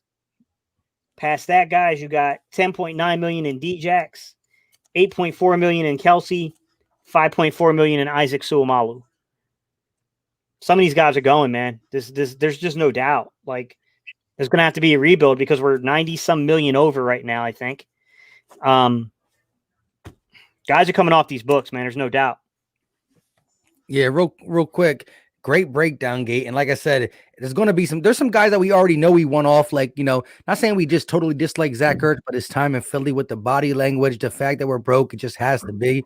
The Zach Ertz, the Deshaun Jackson, the Alshon Jeffries. And then you're going to get into the guys that you kind of want back, but just seeing the money / performance / age, we might have to let like a BG and stuff go. Yeah. There's going to be guys that we don't want to let go that we got to. But real quick, shout out to everybody in the chat. We still rocking with 446 people in here. We're an hour and 30 long. If you're watching it wherever you're watching it, you don't see that many people. I ain't gonna be going on too much longer than either, y'all. Just want y'all know. Facts. It's because we are live on 3 different channels, all Philly channels, Cowboy people in here, but all 3 Philly channels, the Philly Talk Podcast, Philly Fresh, and Gate City Sports. So make sure you go check them out, give them a view. If you like what you see, hit that subscribe button. But wherever you're watching it, we got 448 total, but wherever you're watching it in that chat, go ahead and smash that like button, because guess what? It's free, and we want to get some spicy off-season videos coming up for you. Because 2020, I fear that is a very good possibility if we do not start hitting in the draft. It's exactly what's going to happen. I just want to make a prediction. I could be wrong. I don't want nobody to quote me on this. And man, when you look at the list, it's going to be some veteran guys that's probably going to be gone. We know that Darius Slayer's getting paid what he getting paid. They just signed him this year, so he will. I feel as though he will be here. A dude like he's just for numbers, Reese. It's 15.7 million for Darius Slay, but obviously he's probably going to be here. Yeah, a dude like Brandon Graham probably won't. I think you're going to have to make a decision between Malik Jackson and Hargrave, and I think the decision probably will be Hargrave. So Malik Jackson probably gone. Deshaun Jackson, like what he did, 80-yard touchdown a day, probably gone. So right there, that's like 30 million right there. So let's get into the offensive line. I'm going to make this bold prediction right now. I think that either Lane Johnson or Barrett Brooks, or Brooks will be gone. That's the question right there, Mike Smith, Lane Johnson, Brendan Brooks. If you had to keep one, who would it be? Oh man, shout out to you, man. I didn't even see that. I swear I didn't see that. If I had to keep one, with the play that I've seen of Driscoll, I would probably go Brandon. I keep Brandon Brooks. I love Lane Johnson. But I feel as though you don't have a right guard right now. I feel as though you got a right tackle. I love what Driscoll brings to the table, man. Seriously. So if I had to pick, I probably would have to pick Brandon Brooks. And then let's go. So I already did defensive line. I did kind of the wide receiver. Oh yeah, Alshon, he's gone. That's another 18 million, 14 million, something like that. So when you look at it, yeah, we are 60 something million over the cap. But it's a lot of dudes that's going to be out of here. It's a lot of dudes that's going to be out of here. Like older dudes that haven't even really played this year. This is why I disagree when you said we're rebuilding, because I felt as though the people that we have the people that we have and the people that are getting paid are not the same people. Meaning, bear with me now. Meaning, Brandon Brooks has not played all season. Lane Johnson hasn't played the whole season.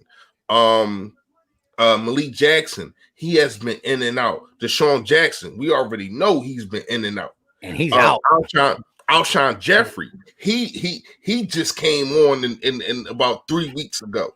So the reason that I disagree with you, Gate City, on us rebuilding, I just feel as though we have the core here already. I feel as though the young offensive line, even if you want to move Dillard to guard, I still like Jordan Mailata. I understand he didn't have a good game. I still like Jordan Mailata. I like what I seen from Jack Driscoll. You know what I mean? I like what I see. I like what I see from a dude like Josh Sweat. You know what I mean? I think the pieces are here. I like what I see from Quez Watkins. I like what I see from Hightower. I like what I see from Rhaegar. I like what I see. Now, the linebackers don't get paid that much, so we're not even going to get in the linebackers. I like what I see from a guy like Kayvon Wallace. You know what I mean? Like, I like these things. And then replace a Rodney McLeod, who is on the books for next year, in case people forgot. He didn't sign a 1-year deal. He signed a 2-year deal. So that's another that's another what, 7 million.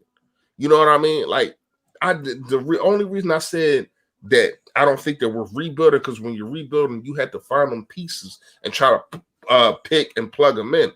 And this is why I made a video and said we need to get the older guys. They need to sit on a pond, and we need to see what we got in these younger dudes, because we're not like even before this Washington video, even before this Washington game. Not Washington. Even before this Dallas game, we knew we wasn't winning the Super Bowl. So you need to see what you got in these young kids, and I've been saying that for the last couple of weeks. I don't need to see no more outshine. DJ, proud that you got the 80-yard touchdown. I don't need to see no more DJ.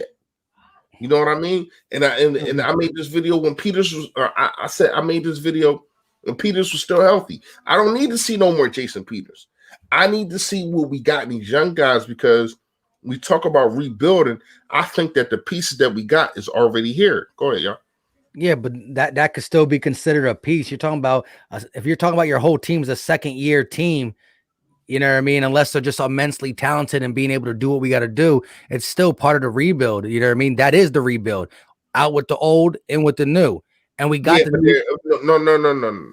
See, when you're rebuilding, you're trying to find pieces. That's the rebuild. The rebuild is trying to find pieces to build a house. Oh, I gotta find this. I gotta find that. I think that we have them. So the build is here. Now you want to say reconnecting or whatever the case may be, you want to shift that. I think the rebuild is already here, but I think it's getting overshadowed by the older guys that's playing. See, and that's the thing though. The reason I'm calling it, and I get how you're defining it, Reese. You're trying to call it like a retooling. Well, yeah, I get it. But here's the only apprehension I had to that. Why I'm just calling it just a flat out rebuild, because. Let me ask you a question.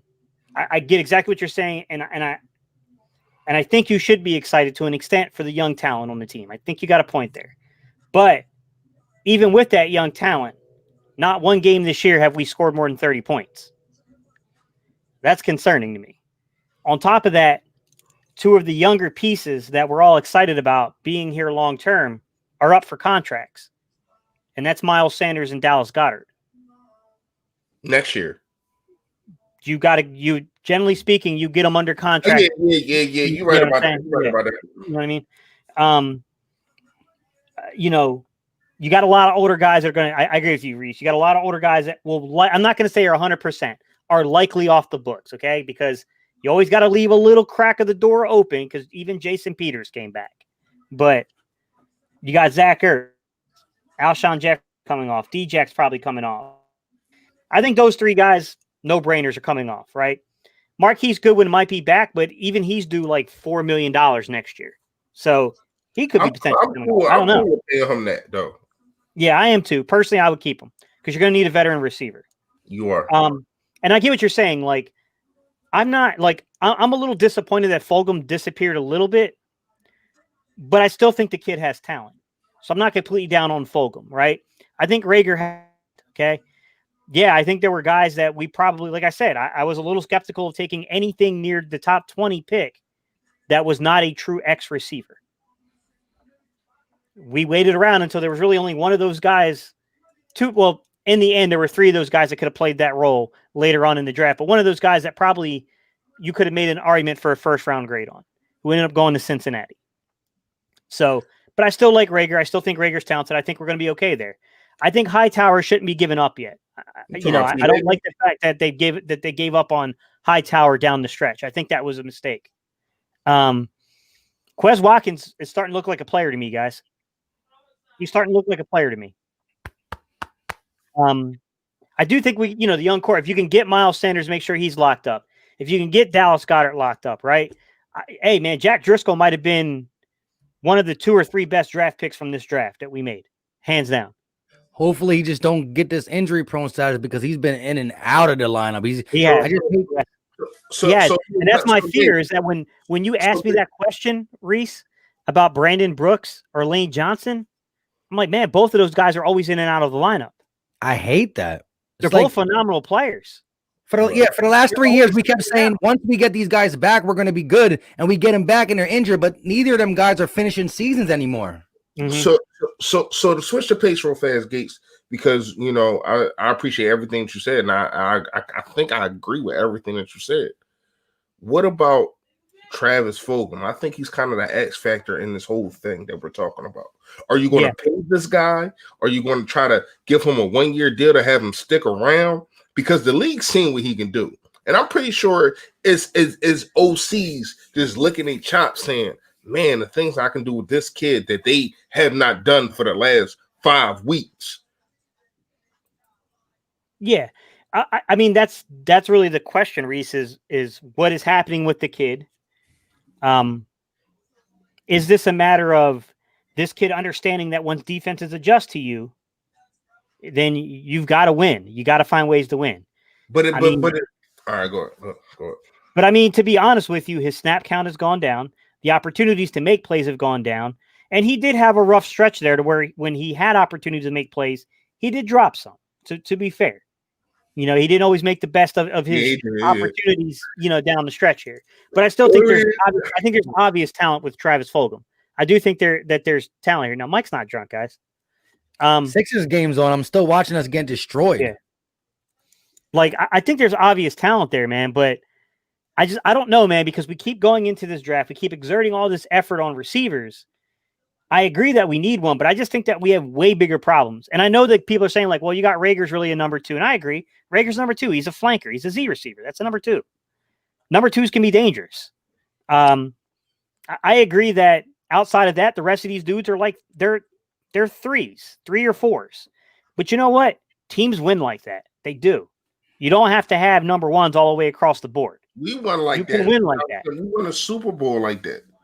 Alshon Jeffrey wasn't a number 1 receiver. Mm-hmm. He just was there the whole year. Yeah. And it also helps. That was my thing. Is I thought this year was the year that you had an opportunity. DK Metcalf was absolutely an opportunity in 2018 that we missed. There's no doubt about that. But we had another opportunity this year too to strike and hit a number 1, and we didn't strike and hit a number 1. Now, I will say this: Rager is not the same issue that JJ is. No, Rager's a good football player. Like, it's just that you could have gotten guys that would have had a better probably initial year. I'm not saying Rager could still turn out to be the better player than some of these guys. This is only year 1, but definitely like Justin Jefferson to me looks like a real Devontae Adams type player. I mean, he looks like he can have that kind of impact. I know that people can argue he's not being double covered. He's not getting teams number 1. I don't know, guys. I haven't watched that much film of him, whether or not to weigh in on that yet. I would tend to think that after he's roasting teams for 100 yards each game, teams have clearly must have adjusted somewhat. I mean, come on now.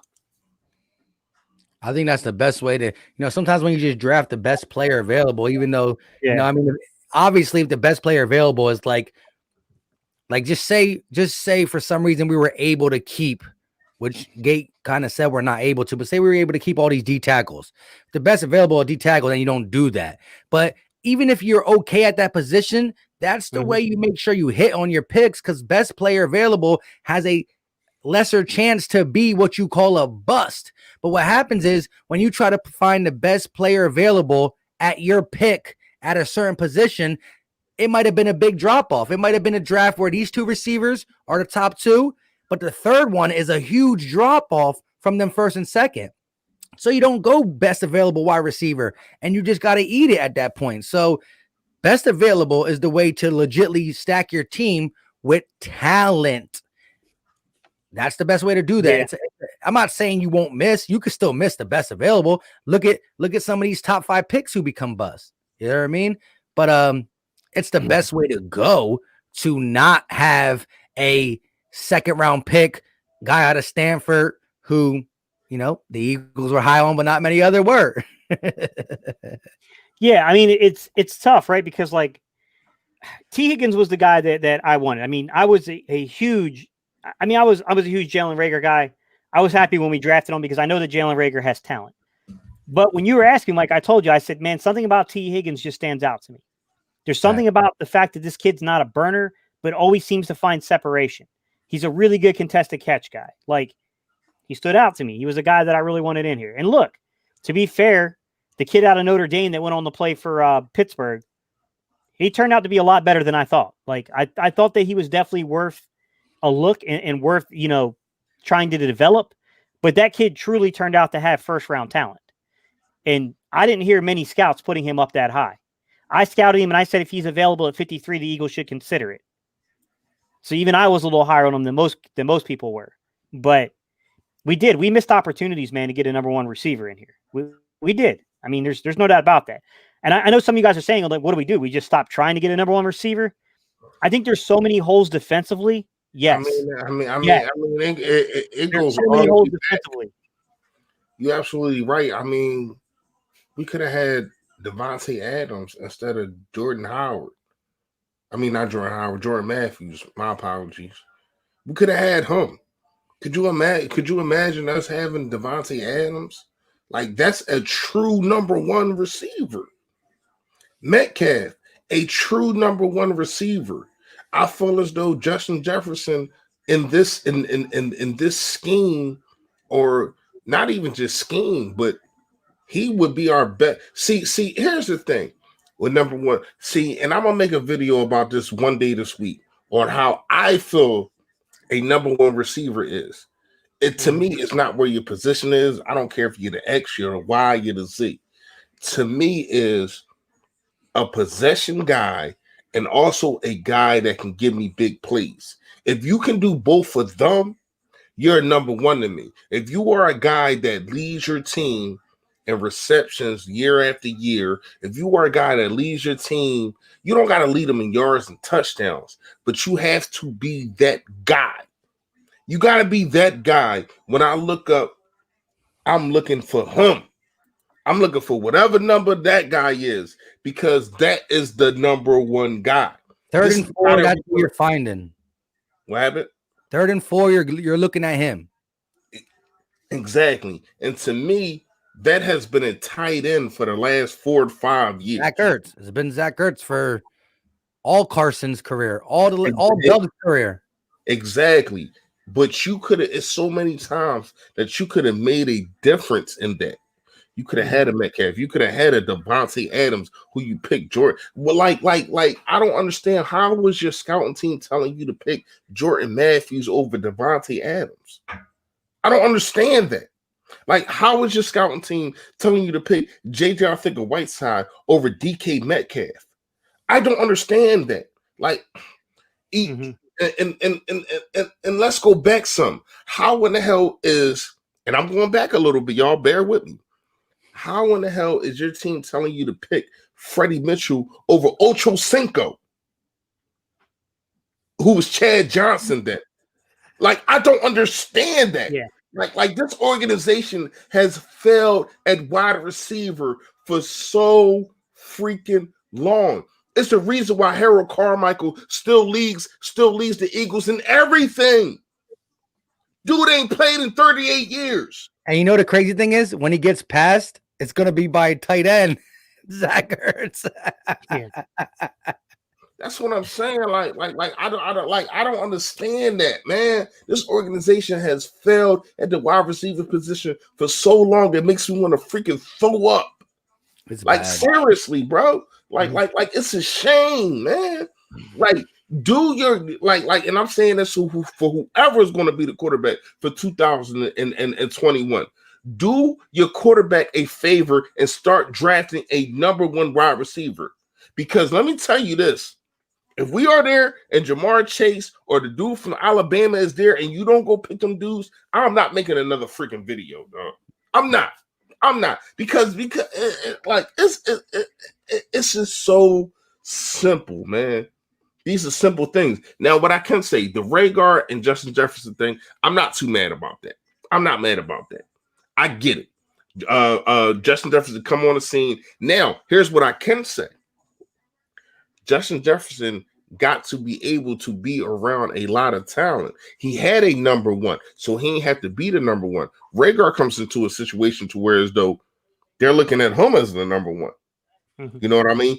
A lot of dudes are scheming for him because he got the speed and because he's probably going to get the most targets and all that. He didn't have a number one. So who knows if things to switch that Rhaegar doesn't have that kind of season. But when you look at how Justin Jefferson plays and you look at Rhaegar, it's like, damn, maybe we missed out. We don't know. Careers have to come into fruition. But I know for damn well, you missed out on Chad Ochocinco. I know for damn well, you missed out on DK Metcalf. You know what I mean? So when you look at these kind of things, man, we have to do better. And it's crazy that, and I don't know if y'all feel about this. I think Gate City, you kind of hit it on it earlier. But it's crazy. I feel as though our guys, our scouting team is doing better than our drafting team. Because when you look at it, you get dudes, and they might be 1 year pans or whatever the case may be. But you get a dude like Greg Ward, you get a dude like Boston Scott, you get a dude like Corey Clement. You know what I mean? Like the list goes on and on. The dudes that we get, rookie free agents year after year. Even look at Travis Fogel, even though he was on a couple other teams. But you look at these kind of guys and you like, damn, you can get that guy, but why the hell can't you draft when it's your turn? Like, I don't know how y'all feel about that, but to me, it's frustrating, and to me, it all leads to Howie. It all leads to Howie because I think Howie is saying, "Oh, you scouted a guy named Boston Scott. I don't give a damn. Go ahead. I got my draft picks. Oh, you scouted a guy named Travis Fulgham. I don't give a damn. I've drafted 4 wide receivers." And Travis Fulgham had done better than all of them this year. You know what I mean? You drafted. You looked at a guy in Corey Clement. I don't give a damn. I picked up LeGarrette Blount. You know what I mean? I'm a trade for Jay Ajayi. I don't give a damn about them. And dudes are making them and bringing them on a practice squad. And now, when backs against the wall, ashy knuckles. And these guys got to play. It's like, damn, you had this dude? Because I'm not going to lie to y'all. I don't know how y'all feel about this. I feel as though Holyfield is going to lead his team and go somewhere and flourish. I don't know because I looked at his tape at Georgia, and I like what I seen. I feel as though this guy's a power back that we needed really this whole year. But we did not utilize him. We didn't utilize him last year neither. This guy just been sitting here. Somebody's going to pick this dude up, and I feel as though he's going to flourish. Look at Mostert. Look at Mostert. You know what I mean? A guy that we had. He comes in 2 years ago and just has, the year of his life. Yeah, but to be honest, so far any running back in that Kyle Shanahan system was balling out, from Breida to Mostert to McKissick but none of them was doing what Mostert was doing, bro. Mostert was balling more than any of them dudes. I get what you're saying, Mike. You're right. It might be the scheme, but none of them dudes was, and then that offensive line definitely was legit too. But none of them dudes was balling by like how Mostert was balling. We got gonna be tough, man, because I'm not down for wasting another high pick on a receiver. At some point, you got to develop what you got. Like, you just do. I mean, we spent, like, JJ's probably he's probably gone. I can't see that working it back out. It's nothing against JJ. I think if JJ was in a better situation, he may at least been serviceable. Never would have earned that pick, though. I don't think he would have ever been worthy of that pick. But it's a bad situation we got ourselves into, man. Because at this point, there's so much that has to be rebuilt.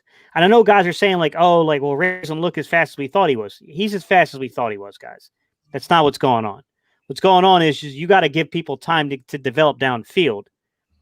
What Rager was really good at is selling double moves. That takes time to develop, and you got to be able to hold up for that to happen. We also don't run a lot of He better at the high point for how small he is too. Yeah. Mike, can you bring up V update real fast? V update 953.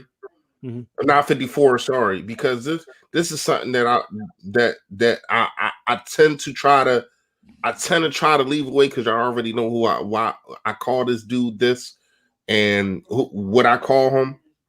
But this is another guy, man.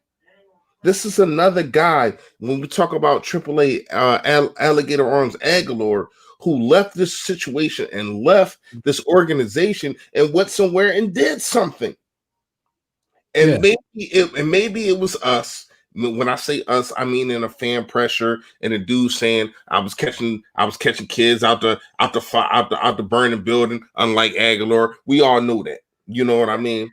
But still, are you putting this guy in the best situation for him to flourish? Because over there in Oakland, the dude just had 155 yards. Yeah, they're definitely we can use that right now. Definitely using them in better situations. I will say this, like I said, you really can't. The Eagles have a lot to work on. Like you said, we can't trust anybody in the staff really to develop this talent because we've been seeing talent sit on the bench. Shout out to Greg Ward Jr. because every game his route running gets a little bit better. And I'm not saying he's comparable to anybody else. I'm just saying he sat on the bench for someone who was less talented. Well, maybe not less talented, but not being productive, let's say. It comes down to we just need to figure some things out. And it's not just some, it's a lot. But players, coaches, all this stuff, it's going to be hard to get it all done in 2021 because we have so many people who should be fired. But I don't know if it's going to go that far. Sometimes it takes more than just a horrible season to get rid of these guys, which I don't understand, to be honest. But Nelson Aguilar has some good times with the Eagles. But again, when you delete your social media, that is saying that it's bigger than football. It's the fan base. I can't handle that pressure. If he's just stinking it up, don't delete his don't delete his social media. Well, then it's like, man, scheme's bad, he's bad, something's bad, but it gotta go. But when you delete your social media and you just can't handle it, and it's just what we do. And again, even other fan bases that bang on their players, it just so happened that a guy who was doing something like Fresh said, saving these kids, he happened to say that because he's a Philly fan, and that went viral million times deep. So it's not just like, well, the Giants have a bad fan base, or Las Vegas has some mean guys there, or Denver's pretty tough. This thing went viral. We broke him. Yeah, I mean, the thing with Aguilar, though, didn't everyone kind of call that one out, though, and said that, look, Aguilar doesn't lack talent. Aguilar's issue was never talent; it was mental. It was something going on within his head. I mean, I ain't Aguilar, everybody, but the cerebral. You know what I mean? We can see in 2017, the kid was a legit threat. I mean, he was eating people up when they focused on Alshon. Aguilar was just eating you up across the middle. I mean, Aguilar used to be a really good deep slot player for the Eagles, and then, like you said, Mike, I mean, pressure got to him. But I mean, look, playing in Las Vegas where you don't really have a traditional fan base there, there's really no one in the stands right now. Like, that might be playing a role too, man, because I don't think the pressure is quite there. Plus his contract. Like in Philly. Huh? You're talking about with the Eagles after getting all this dirt thrown in his name, he was making $8 or $9 million with the Eagles. He's making money. He's making $800K with the Los Angeles Raiders, the Las Vegas Raiders. So $8 million. 800K is a big difference. So he's trying. Got 100K for every touchdown. Yeah. So what he's trying to do is trying to say, I have to play good to get another payday. Yeah. I get that, but sometimes it's just a change of scenery. Bleeding Green from Texas. Here's what I can say. I don't want Chip Kelly back as an OC, but when you look at it, he know how to draft. Other than the Marcus Smith pick, let's talk about it. Really, all of them guys that we won a Super Bowl with was a bunch of plug-in players that Howie Roseman plugged in and he hit on with the Patrick Robinsons, the LeGarrette Blunts, and a lot of them other dudes. But the core, they was really Chip Kelly guys. You talk about Nelson Aguilar, Fletcher Cox, Zach Ertz, Lane Johnson. I mean, Jason Kelly. I mean, the list goes on and on. That team, the soul of that team was Chip Kelly guys. That's one thing I can say that this dude did. He even getting rid of, even after getting rid of Shady, after getting rid of Deshaun Jackson, after getting rid of I can't remember his name, man. The other Macklin, even after getting rid of them dudes and keeping a Raleigh. Oh my gosh! But anyway, even after doing that, even Nick Foles is a Chip Kelly guy. You know what I mean? So when you really break it down, man, a lot. Not the second time though. You said what? Not the second time. We brought him back. No, he drafted him, bro. I'm talking about his draft. I'm talking about his draft picks. I ain't talking about him breaking. I'm talking about his draft picks. That was it. That was it. Chip Kelly drafted Nick Foles. I'm talking about his draft guys. But then plug and play guys were huge too, though. Like you said. You said what? The plug and play guys: Chris Long, Patrick Robinson, the core was. That's what I'm not saying. That's what I said. The plug and play guys was cool, but they were 1-year deals. That's why the guys that's still here. This is why we had a problem that we have, because a lot of the people that Howie Roseman brought in were 1-year deals, and I'm pretty sure they probably wasn't even expecting to win the Super Bowl. So when you look at it, we did not win the Super Bowl traditionally. Like I said this before. That's what I was saying. So this is why we had a problem that we had, because we didn't win it with guys draft picks and dudes on rookie deals and all that kind of stuff. No, we won it with 1-year players. A LeGarrette Blount, who you chose not to bring back, which I don't understand why, but whatever. A Patrick Robinson, you let him go. You know what I mean? Like when you really look at it, and then you outshine to this contract who we got to suffer for right now. You know what I mean? So when you really look at it, a Torrey Smith 1-year deal, like everybody was a 1-year deal. Yep. We didn't win it how dudes normally win it. Look at Kansas City. They won a Super Bowl and they still got their guys, even after getting everybody returns. Everybody returns, and then they add a Hardman is on but they still bring back a Sammy Watkins. You know, they bring back their core guys. We other than the offensive defensive line with the section of Vinny Curry and Chris Long and Big V, but Big V came back the year after. So excuse me, Big V came back. But other than the Chris Long and Vinny Curry, like our lines came back, offensive defensive line came back, but the skill position did not. We didn't bring back a Torrey Smith. That's why we tried to get Mike Wallace, and he got hurt week 1. You know what I mean? Like when you really break it down, man, listen, it's all up here. I know. Oh, I know. Almanac. Like I know. And go ahead, bro. But that's the thing. So we had a core, and we say, you know what? Howie Roseman gets all the credit for putting them sprinkles, because the Chris Longs, the Patrick Robertsons, the Jay Ajayi, the LeGarrette Blunts, the Alshon Jeffries, Torrey Smith, all these guys contributed. But then again, we didn't bring them back. The guys we brought back got injured. So our success either was injured, let go, too old. We just went all in for that season / 2 more years, because we also were counting on Carson Wentz to just being there and be in 17 version the rest of this couple of years too. That was part of the counting on. We counted on Carson Wentz being 17 for multiple years. We counted on us keeping them couple guys being Alshon, and that's pretty much really all we kept. You know, Nelson Aguilar was taking a bigger step to maybe let go of Torrey Smith, but we banked on that stuff. And then any other picks we picked up, the Malik Jackson didn't play. Deshaun Jackson didn't play. These guys that we banked on to try to repeat, maybe I can get some more at the end of their career, play for 2-3 years and give us another run. All that failed. It failed horribly after the first success. It failed the second time. And now we're broke, and we need to start hitting on our drafts from here on out. So you can be like the Chiefs, who win or lose, they bring it back. Baltimore, win or lose, they running it back with that core because they're all homegrown people. How was letting go of LeGarrette Blunt the right decision? We've been looking for a power back really ever since. I mean, we got Jordan Howard, but he didn't pan out. Josh Adams didn't pan out. So what power back have we really had since like LeGarrette? Do you know that LeGarrette Blunt is the only player for the Philadelphia Eagles to score in all 3 of the playoffs in the Super Bowl? I mean, all 2 of the playoffs in the Super Bowl.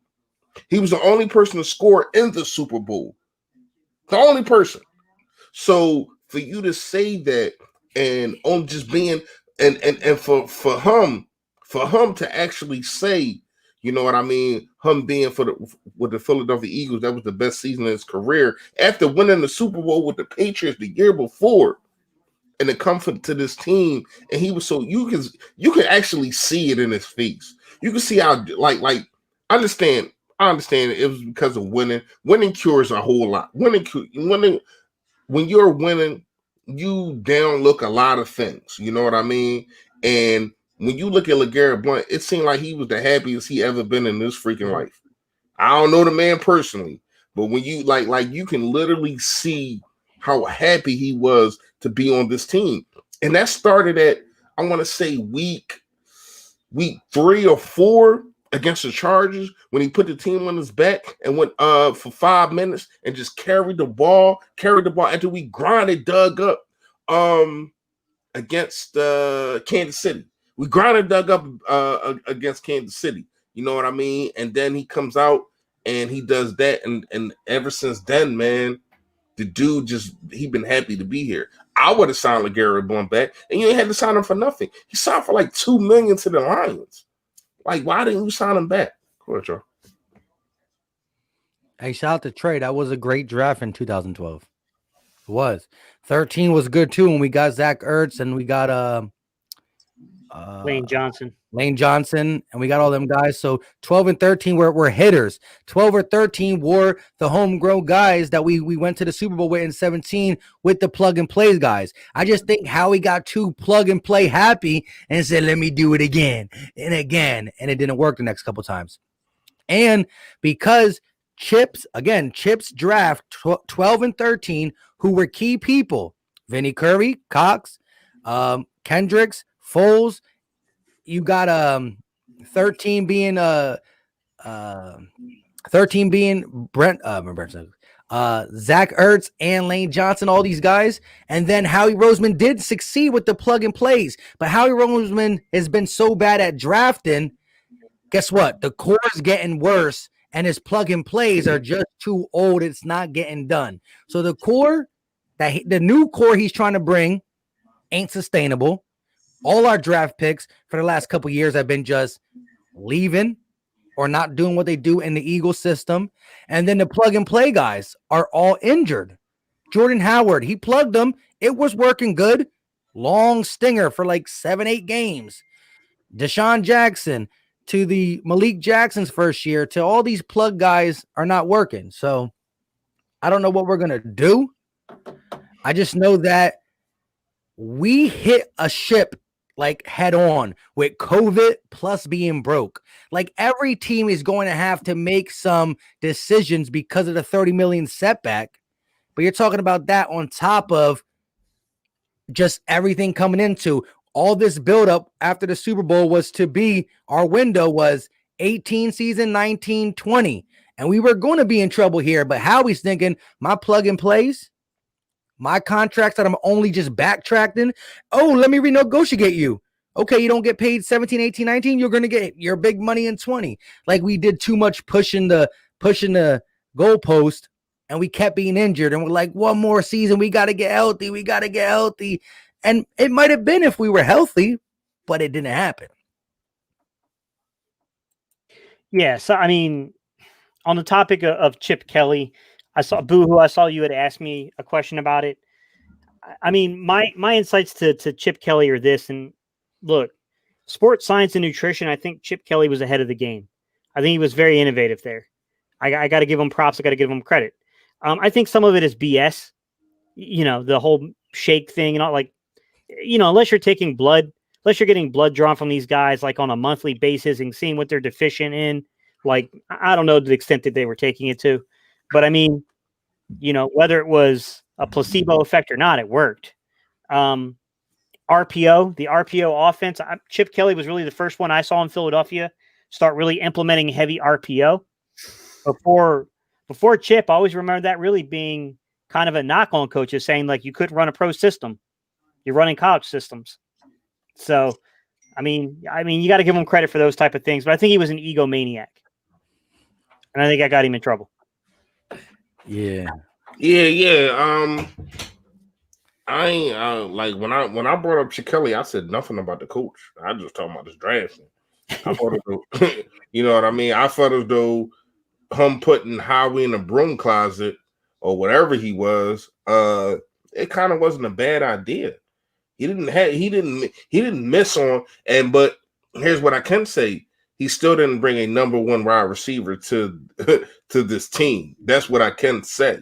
But when you look at it, drafting a Jordan Hicks, you know what I mean? A Lane Johnson, man. I mean, the list went on and on. Like the team, the dude, him being in the he was in the Big 12, right? The Oregon is in Big 12, right? No, they were Pac 12. Oh yeah, they was in the Pac. All right, but him being there, he knew talent. He knew talent. That's let me just say this though real quick, Fresh. Sorry, but you're right. But if we would have allowed Chip to do that trade that he was going to give away everybody, including Fletch, for Mariota. Yeah, I don't know if that's true. I don't know if that's true, man. I don't believe that. I don't know, but yeah, I don't believe that. Yeah, that was a lot. Like he can't be that dumb.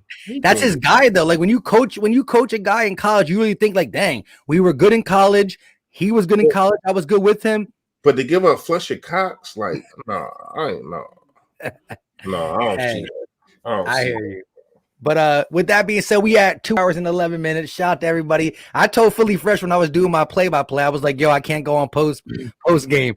And then I said I can go on, but it's going to be short. Well, I lied, and now I'm in big trouble.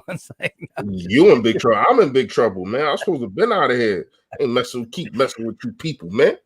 Exactly, right? But yeah, man. Shout out to everybody in the chat. We still got 375 people in here. Wherever you're watching it, smash that like button. 2 hours and 12 minutes of post game. Pretty much, we were so destroyed on the game. We pretty much told you all the videos going up to January, February, March. You know what I mean? We already know who we're drafting and everything. I'm just kidding.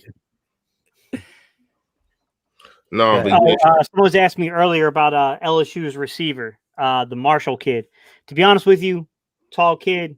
He's kind of lanky. He reminds me a little bit of T. Higgins, but I got to break down film on the kid. It's hard at this point without seeing at least 20, 30 hours worth of film on him to really feel confident in giving you any kind of solid projection there, guys. So I'm going to watch film on him. I'm always going to be looking for like value receivers, but I don't know, man. I'm a little iffy on letting this organization try to draft first round receivers, man.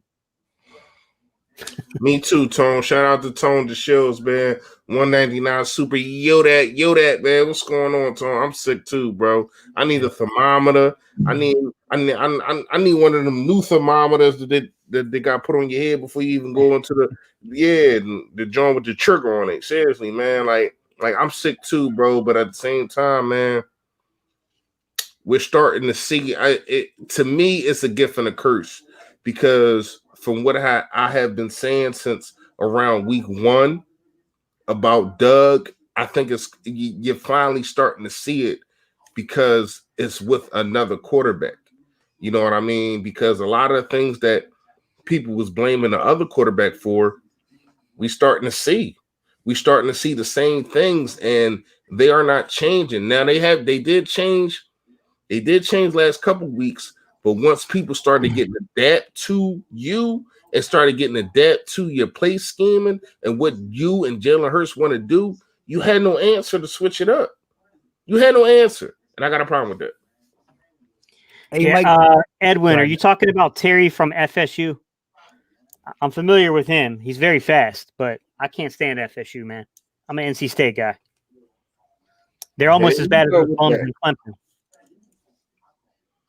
Hey, Tone, Tell Notion I'm whooping his ass on I'm whooping his ass on fantasy football too. Tone, get it.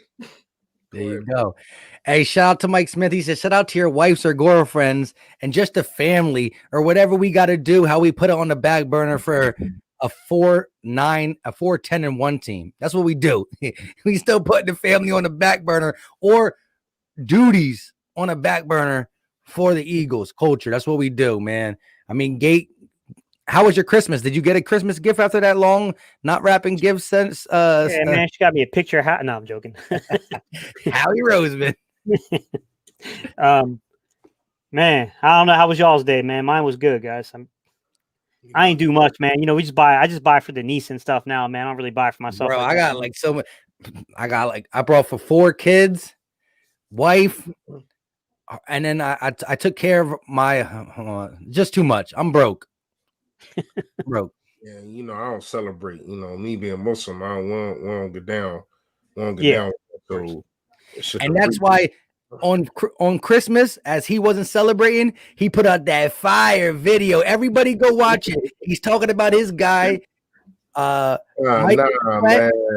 I mean, he put it out on Christmas, talking about this game. Oh man, congratulations, Tone. Forget what Mike talking about. Congratulations, man. You put that ring on it, man. Congratulations to Tone, bro. Hey, I hope you listen, I hope you video recorded. You gotta put that in the video, man. We need to see that, man. Exactly. That, man. Shout out to you, man. I'm a married man. I know what it's like, man. Shout out to you, bro. Yeah, congrats, Tone. So am I, bro. So am I. You sound wait, why you sound stressed when you say hold on? I'm not happily. She might be watching. Yeah. But yeah, shout out to everybody in the chat. We still got 315. Wherever you're watching it, go ahead and smash that like button if you haven't done it. And make sure you check out everybody on the panel, including my guy, Tone Shields II, who actually has an Eagle content, who does Eagles content himself. Tone Shields II. All you gotta do is type that into the search bar. Check it out. Watch a video. If you like what you see, hit the red button. Same with my guy, Philly Fresh, Gate City Sports Channel, and you already know. Go ahead. BMO Philly. In terms of NC State prospects, I think Aleem McNeil declared for the draft. He's worth looking at. Aleem McNeil's he's a beast, man. He's going to be a really good 1 or 3 technique in the league. Probably more of a 1 technique, but yeah, the kid's pretty athletic. Aleem McNeil. Listen, and if you listen, definitely check everybody's channel out on the panel if you haven't done it already, especially when it comes to the off season, you know, to cheer Eagle fans up. We're going to have some in-depth. Gate City has some really good breakdowns. I'm going to do some myself, but Gate City's going to tell you what the receiver's favorite sneaker is. He'll get that deep in depth. So go ahead and check these draft profile videos we're going to have out. We're going to have a lot of fun because it looks like we're going to get a top 7, top 5 pick. It looks like. I don't know. Until next time, though, Fresh, you want to come back on real quick just to say peace? Hold on. Yo, that what's going on, man? Yo. He's about to do a whole other video now. I mean, we took the loss, man. But I appreciate it for all of y'all being ahead, man. Letting us vent to y'all, man. Y'all vent with us, man. It is what it is. Man, I still think, man, you already know how I feel. I feel as though it's on Doug to me, man. It's on Doug. So things got to change, man. And we gonna get into it all this week. I'm pretty sure Gate City and also Philly Talk Podcast, aka Philly Mike, they gonna get into all 22. I'm gonna get y'all to all 22 me. I'm gonna tell y'all what I see. You know what I mean? I'm gonna tell y'all the real. I'm gonna tell y'all the raw, and they gonna tell y'all the same thing. But at the same time, man, this loss hurts. It hurts. No pun intended. You know what I mean? But seriously, man, already? No. This Tone, man, I was congratulating him. All right, my bad. I see. Hey, shout out to my guy Tone. Shout out to you. What's good, man? I was just congratulating him, but yeah, man. But seriously, man. This loss hurts, man, and it's because it's against Dallas. But man, it's time to start looking at the off season. It's time to look at who we want to bring back, and then we going to get into some of them things. I think that us three we need to need to sit down and talk and try to do something different. We'll talk off camera and see what we can do. But yeah, it's off season time to me, y'all. Y'all already know what it is. Stay Philly, stay fresh. Yo, that. All right, D'Angelo, some of y'all in the chat asking what my channel is. It is Gate City Sports Talk. Just type in Gate City Sports, guys. I'll pop up. Man, look, it's off-season mode. Fresh said it, bro. This is off-season mode. It's off-season mode, guys. Like, it is what it is.